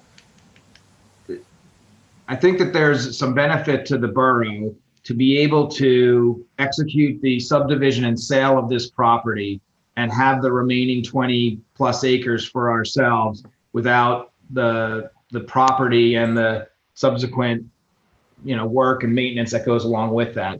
So when we're setting a minimum price, I would ask the question, Jack, if we set the minimum bids, blah, blah, blah, but I mean, are we able to take offers? I guess we couldn't take an offer that's below the minimum bid, but we could take any offer we want, or we could reject all offers, even if an offer came in above the minimum bid. That's correct. Okay. Yeah. And that's tricky to set because you don't want to set it too low because you may just get some speculator who said, that's a good price. If I can get it for that, I'm willing to do it. Yeah. I agree. And I think that's where the expertise of somebody in the market would come in, That's exactly right. Yeah. So I will send out RFPs to local Bernardsville realtors and ask that they be back before the next meeting, and we can pick one and go from there. Thanks. Good. That's all I had on that. Okay. Next is mayor's update. What was that? What did I do this month? Okay. I attended a stormwater seminar that the New Jersey Future, I don't know if anybody, I think Christine, you watched New Jersey Future, right? They have developed a resource center on stormwater utilities. So if ever we consider that, it's a great resource for information on what they do, how to do them. Downtown Bernardsville, because I'm on that board, besides what Olivia was talking about, the Back to the Future Day, they are also having a scarecrow stroll where people make scarecrows and they're going to be put up around town and people will vote on them. So, and actually Bob Markowick is helping us with that because he's cleaning out some of the storage areas for recreation and offering up a lot of, old jerseys and things that people can use for making a scarecrow. Instead of the cookie crawl that they usually do every year, they're going to be doing a cookie cookbook. So that's all on their website. And so if anybody has special cookie recipes, we're trying to get one, a town-wide cookie recipes. And we'll also be reaching out to our Hispanic community and some of our other communities to try and get multicultural recipes. So to put together a community cookie book. I think they're working on a virtual turkey trot too for November. And then with the Cultural Arts Committee, we're going to try and do some pop-up art vendors in some empty storefronts through the Saturdays or weekends in December. So there'll be more on all of those. I did attend the St. Elizabeth's meeting about their 5K, and John Remian and Tim Richards were there, and they had come up with some alternate routes for them. And they've since agreed to move it to St. Patrick's Day. So it will not be a turkey trot. It'll be the St. Patrick's race. I already told you that we looked at the Boylan Terrace thing. October 6th, Senator Bucco had a meeting with JCP&L. We had a Zoom call, and they got more of mayor's complaints. I think everyone has agreed that the biggest problem was lack of coordination and the ETRs that were so inaccurate. One of the things I didn't know is that they are required, the BPU requires them to issue a global ETR. And that's what really got people upset, because the global ETR said 7 days or whatever, which wasn't your own ETR. So they're trying to work around that. They did put in a plan to the BPU to do, what do you call those? The meters, on the home meters, the smart meters, they call them, so that they can be more accurate per household. So that plan is going into the BPU. We had the monthly call with the governor's office. I don't think there's much new out of the governor's office, except that they've opened up indoor sports. That'll be coming soon. The Diversity Council is having a community listening center, Zoom listening center on October 20th at 7 p.m. They have a Facebook page that they've created on their own. And you can, I think I also put it on the bubble. So there's an email, I think it's wearebernardsville@gmail.com. If you want to be part of that program, you just send them an email and they will send you the link for the listening session. And Somerset County Department of Human Resources has undertaken what's called the Stigma-Free Campaign. So the goal is to remove the stigma of mental illness and substance abuse disorders. So they now are a stigma-free Somerset County, and they would like us to do a resolution to support their campaign. So that will probably be on the next agenda, if everyone's okay with that. I think that's a good thing to support. And that's my report. A question about the meeting with Senator Bucco and the BPU and these smart meters. Now, did you say that they were going to be more accurate, or are we saying that the current meters are inaccurate? No, I think there's some kind of, I don't know what they were talking about, because somebody mentioned doing them somewhere else. He just called them smart meters. I think they're, yeah, I guess the ones we have now are not as accurate. You're probably right. And I guess it sounds like if they're going to start installing these higher tech meters, it's going to be a charge to every homeowner, no?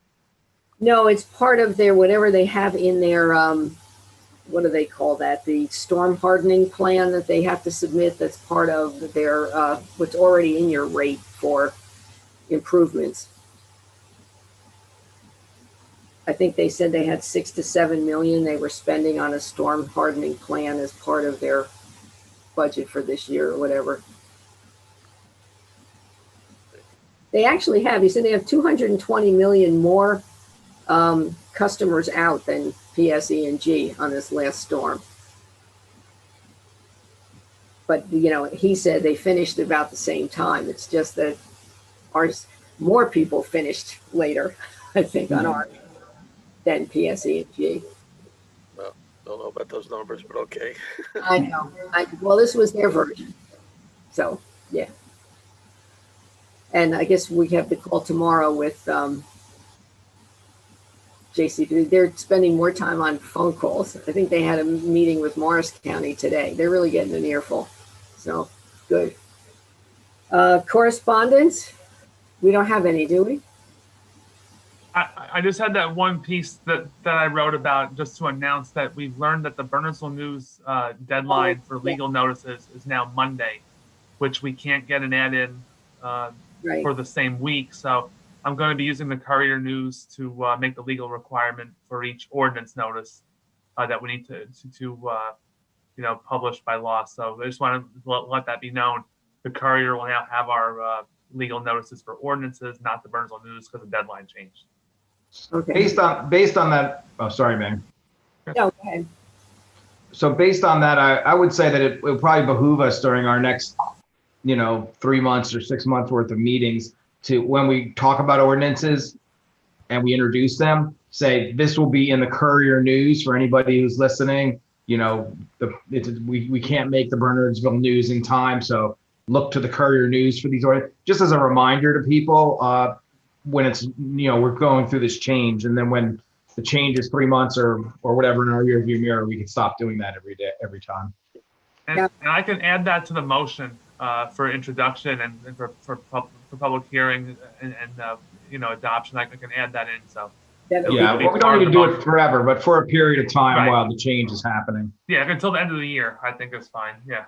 We know why they changed the deadline. Was there a reason? No, we would usually send it in Tuesday, and it was usually Tuesday at like 10 o'clock. And then they've been saying, no, we can't get it in on that Thursday. which it would have been published the following Thursday, which is too close to the next meeting. So no, I don't know why the deadline. Anthony, I mean, if we said to the Bernardsville News, you know, will you make an exception for the borough? Do you think they would? I could ask. Yeah. I mean, do we want to ask? I mean, is it a better resource for our, or is the Courier News? I don't get the Courier News. I get the Bernardsville News. So I don't know what other people are like, you know? Yeah, it's just, yeah, because that's another official paper, but I can certainly ask about the Bernardsville News if they can make an exception to us. They might send it out for publication on Monday, so it may not be possible, but I can ask that. Yeah, I think it's worth asking just before we, yeah, move on to Courier, because I think more people in town, look for that. Oh, sure, yeah. That's what I was thinking. So I mean, if they're willing to make an exception for us, maybe we ask, you know. Okay, I will do that. Plus, they're going to lose revenue by doing that. So a lot of revenue, right? It's a primary source. And a lot of ordinances we could wait a month between introduction and adoption. Yeah, that's true. They're not all urgent that they need to be adopted 2 weeks later. Well, let's see if they'll make the exception first. Yeah. That'd be the easiest for us. Well, they made the business decision, so they got to live with it. Yeah, bad decision.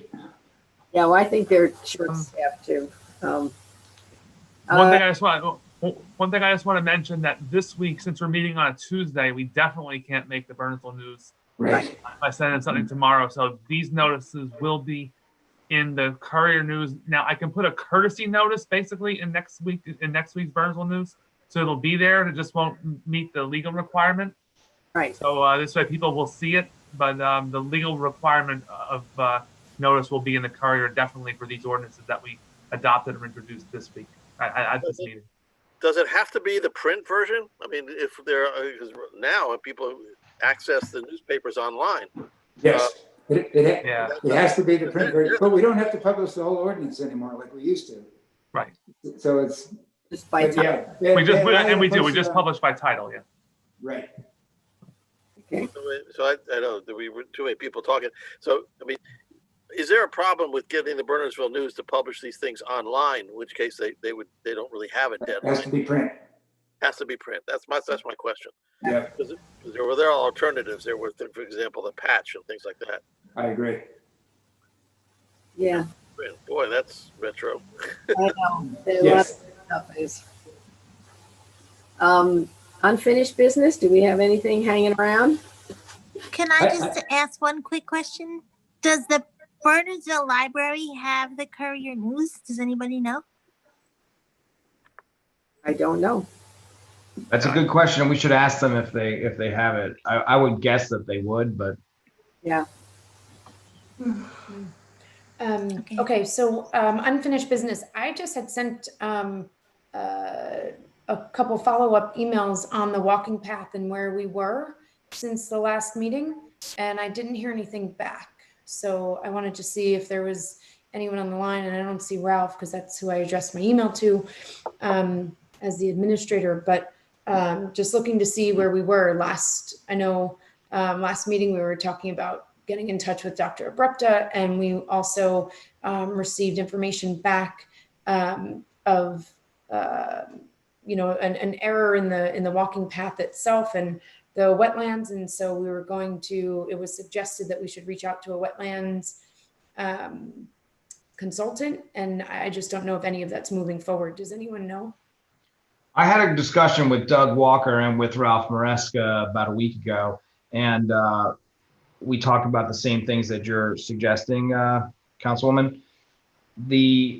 What I asked them to do was to come back to the Public Works and the full council with an estimate of what it would cost to engage a wetlands expert as well as do additional engineering before we incur any cost to do that. And assuming that the council wants to move ahead with that, then we would give them the go ahead to go ahead and do that. I think that I don't know where they are in the process of coming up with that estimate, but obviously it's a non-zero cost to go through the process. Some of the items, like it's possible that the wetlands consultant will do it. I don't know if it'll be a cost or not, but certainly the engineering of the different pathway would cost us money.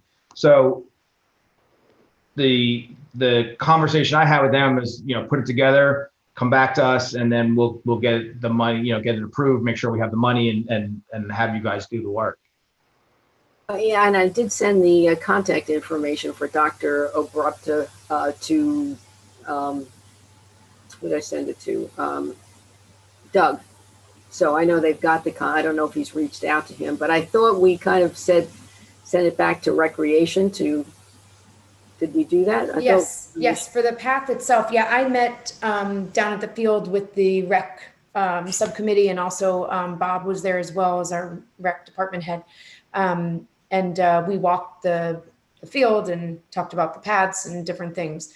But then they were meeting with Doug the next day. So then I didn't hear anything back from that point, which is why I was wondering where we were. And of course I missed the rec committee meeting tonight because it conflicted with this meeting.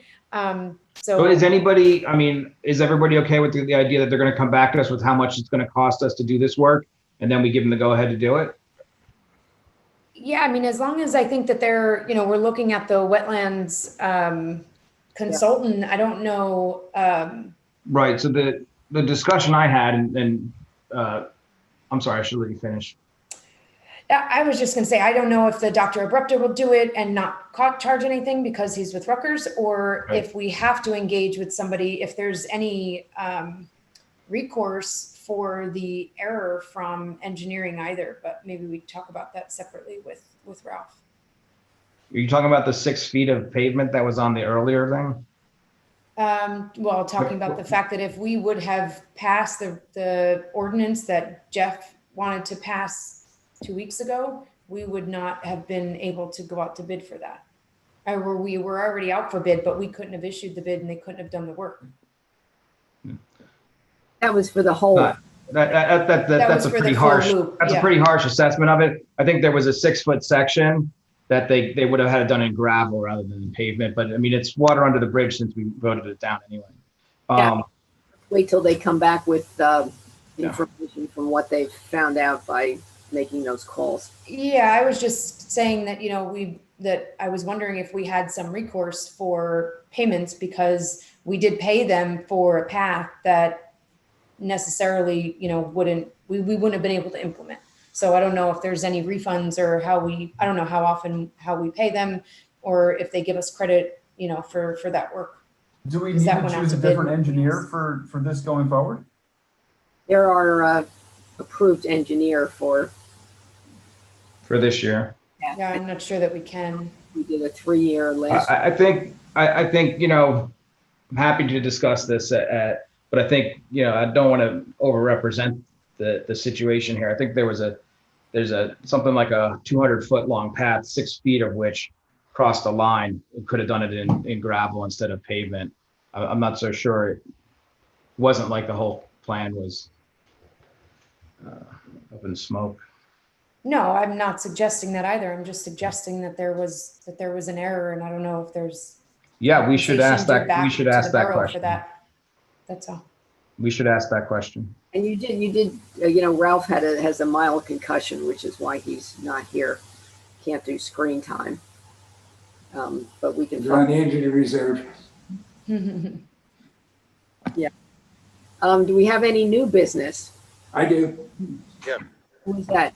The Jack. Oh. and I have one as well when Jack's done. Thanks. Mine is that at the end of last month, the state issued new guidelines for remote meetings. Yeah. And we were complying with 99% of them. I did circulate a resolution on Saturday that I would ask you to pass. It basically says that we must provide telephonic conference line as well as Zoom, which we already do. We'll allow members of the public to make comment by audio and video, whichever they choose, which we already do. Now, one thing we don't do, which is new, is that public comments may be submitted by email or letter to the borough clerk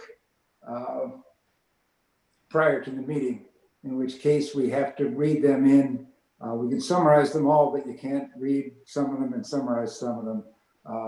But in any event, I put a deadline of noon the Wednesday preceding the meeting. I don't know whether that's a reasonable deadline or not.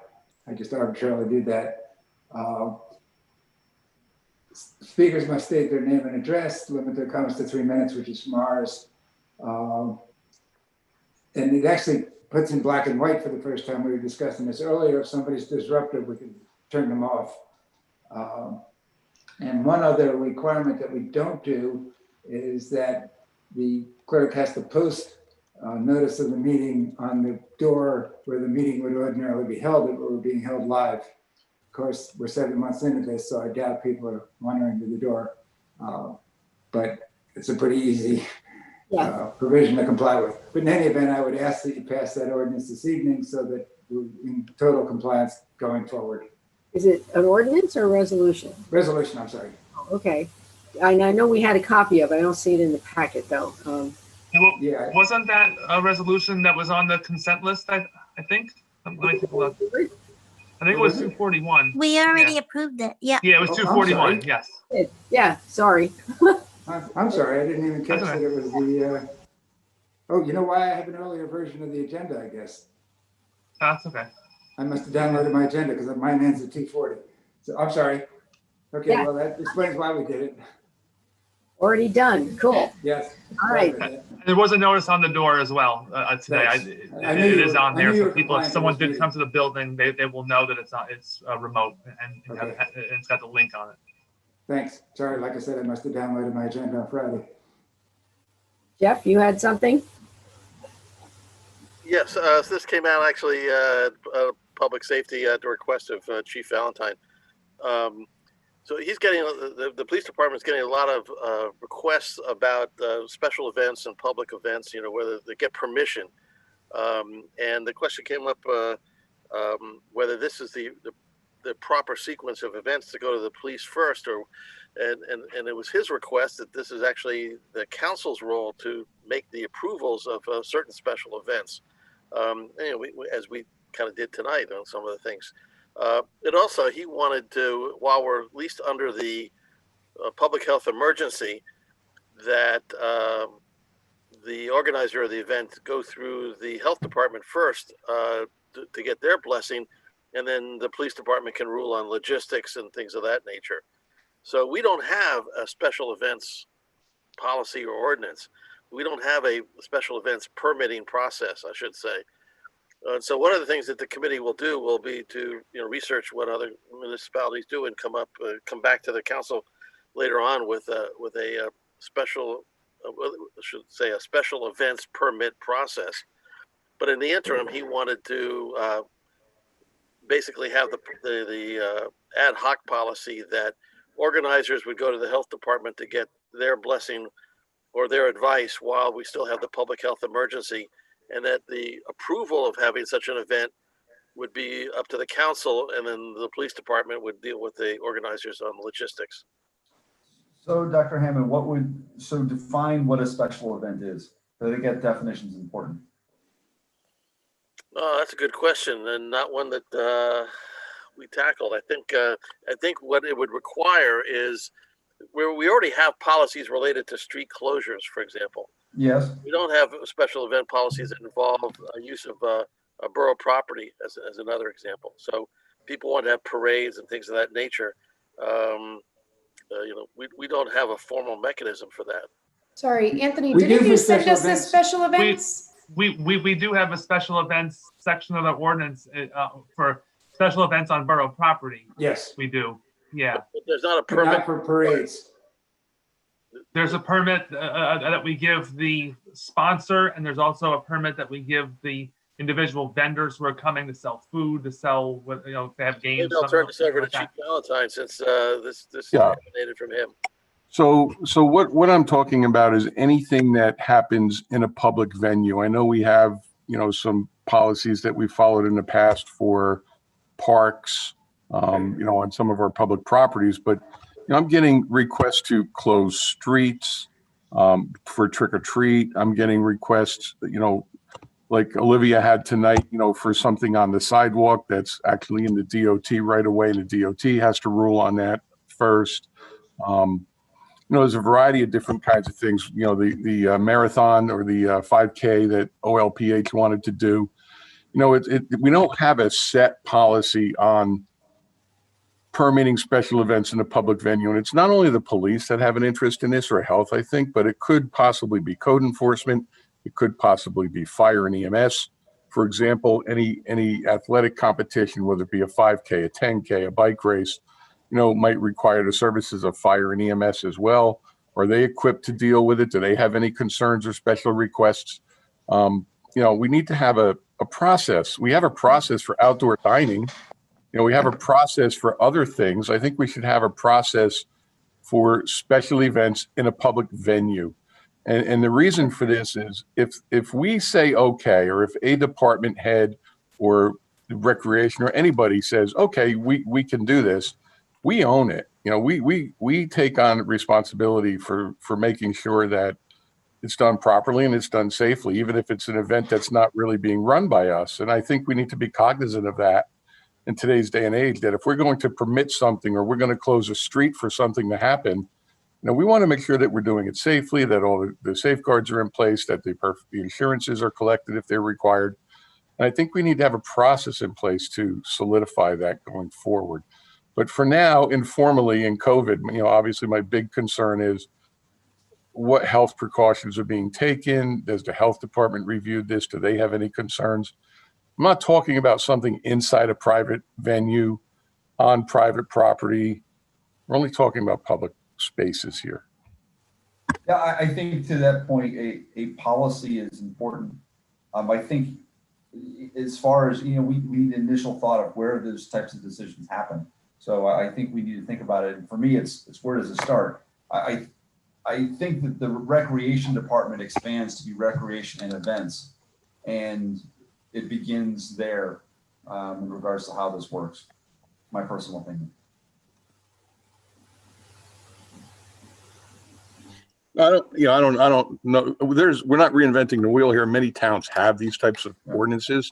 So I think, as Dr. Hammond said, we should start there and see what works for us and who needs to be our stakeholders and be involved.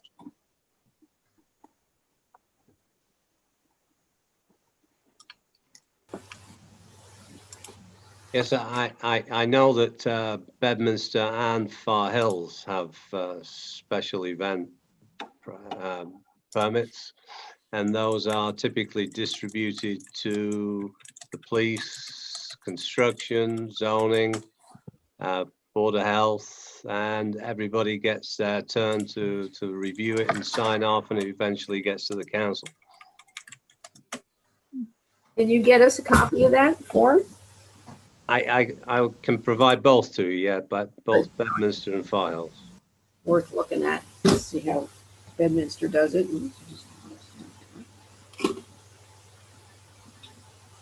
Okay.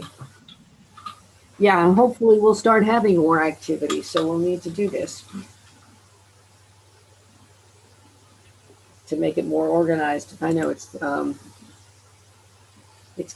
kind of hard to differentiate between different activities as to whether they need police input or not. So just broke my mouse here. Trying to fix my mouse, sorry. Just knocked the batteries out of it. Anything else from anybody? New business or? I have a question about unfinished business. Oh, okay. We talked in the past about an RFP for the train station. Where are we on that? Waiting for New Jersey Transit. Yeah, it's what are we waiting for them now? For what? I sent the RFP to them about a month ago. Now they asked me for a Word copy because I sent them a PDF so they could mark it up and track the changes. And I'm still waiting to hear back from them. So I will follow up with them tomorrow. Really? Are you serious? Did they really? That's what they asked you for? I mean, that's got to be the most incompetent thing I've ever heard in my life. That epitomizes the problem. I'll put that on the record. That's the most incompetent thing I've ever heard. That is. I have a stranded asset. That's a drop the mic moment. Yeah, meeting's over. It's like, wow. And we have a stranded asset in our downtown. I'd just like to move forward. And they can't convert a PDF to a Word document. Yeah. And Jack, how long have they had the RFP before they realized this? For another month or two before that. Yeah, that's what I thought. We gotta At donate least. a Maybe subscription more. to them. They're busy these days, guys. Cut them some slack. Yeah. They have no commuters. Okay. Mary Jane, I had one more. Sorry. I know I brought this up maybe twice already, but the Board of Ed and the council kind of liaison group working team, I don't know. Was this ever discussed with the BOE? And do we have any status on it or not yet? No, we do not. I gotta make myself a note. BOE. Well, you know, they have a new business administrator as well, so that might be a good reason to have a meeting. They just started with a new one this month, who's actually Joe DeMarco's wife, Ginny DeMarco. So that'll be a good reason to get together so we can meet the new business administrator, and so I'll reach out to them. I'm writing myself a note. Okay. Thank you. A question about the census. Given the recent Supreme Court decision that the census can be, ended early, or I should say not extended later, where do we stand in our percentage of penetration? Because it could end almost any day, it seems. Actually, I thought they extended it to October 30th. Wasn't that the last? Court decision now is that they don't have to extend it that far. Right. God, crazy. We were, I think it's 76. I think the last thing I got. We may want to put out in the next day or two or three a full court press to get it all done, because it could terminate at any time. Yeah, I'll see what Ken Whedon, he usually sends us this status on a weekly basis. I don't think I got anything this week yet, but we should have the new numbers. I'll send them on. I think we bumped up. I think Somerset County bumped up to second place, but I'm not sure. We were tied for third, and I think we finally pulled them. But I'll send you those numbers as soon as I get them from Ken. Okay. And then I just have one more announcement that I kind of forgot, but last year we started to gather some donations for costumes after we heard at Bedwell that one of the staff members had given his costume to a student who didn't have one. So I've had the costumes in my basement for the last almost year or so. And I was, of course, COVID hit, and I wasn't sure what was going to happen. But I was successfully able to get a contact within the schools who is setting that up through the guidance counselors. It's mostly Bedwell, a little bit of BMS, but, spread the word around to the people that you guys speak with. I know there's not many people on the line anymore, but at least that's available to our residents. And have they contact you to get them? They just go to the school. It'll be in the schools. Okay. The guidance counselors are organizing. So Mrs. Pike from Bedwell is organizing that on behalf of the Bedwell students. Yeah, that and was. Then we were going to contact the middle school as well to see what we could do. Mm-hmm. Okay. Did we have anything for closed session? I don't. Yes. Oh, Anthony says yes. So okay. We do, and we will be coming out. Most likely, so yeah. Okay, so will somebody want to move and just read that statement? To go to executive. To move it to go to executive and to then we'll be coming back out. So somebody. I move that we adjourn to executive session to consider personnel matters. Yeah. Yeah. I'll second. Okay, and we will come back and take action when we come back. Okay.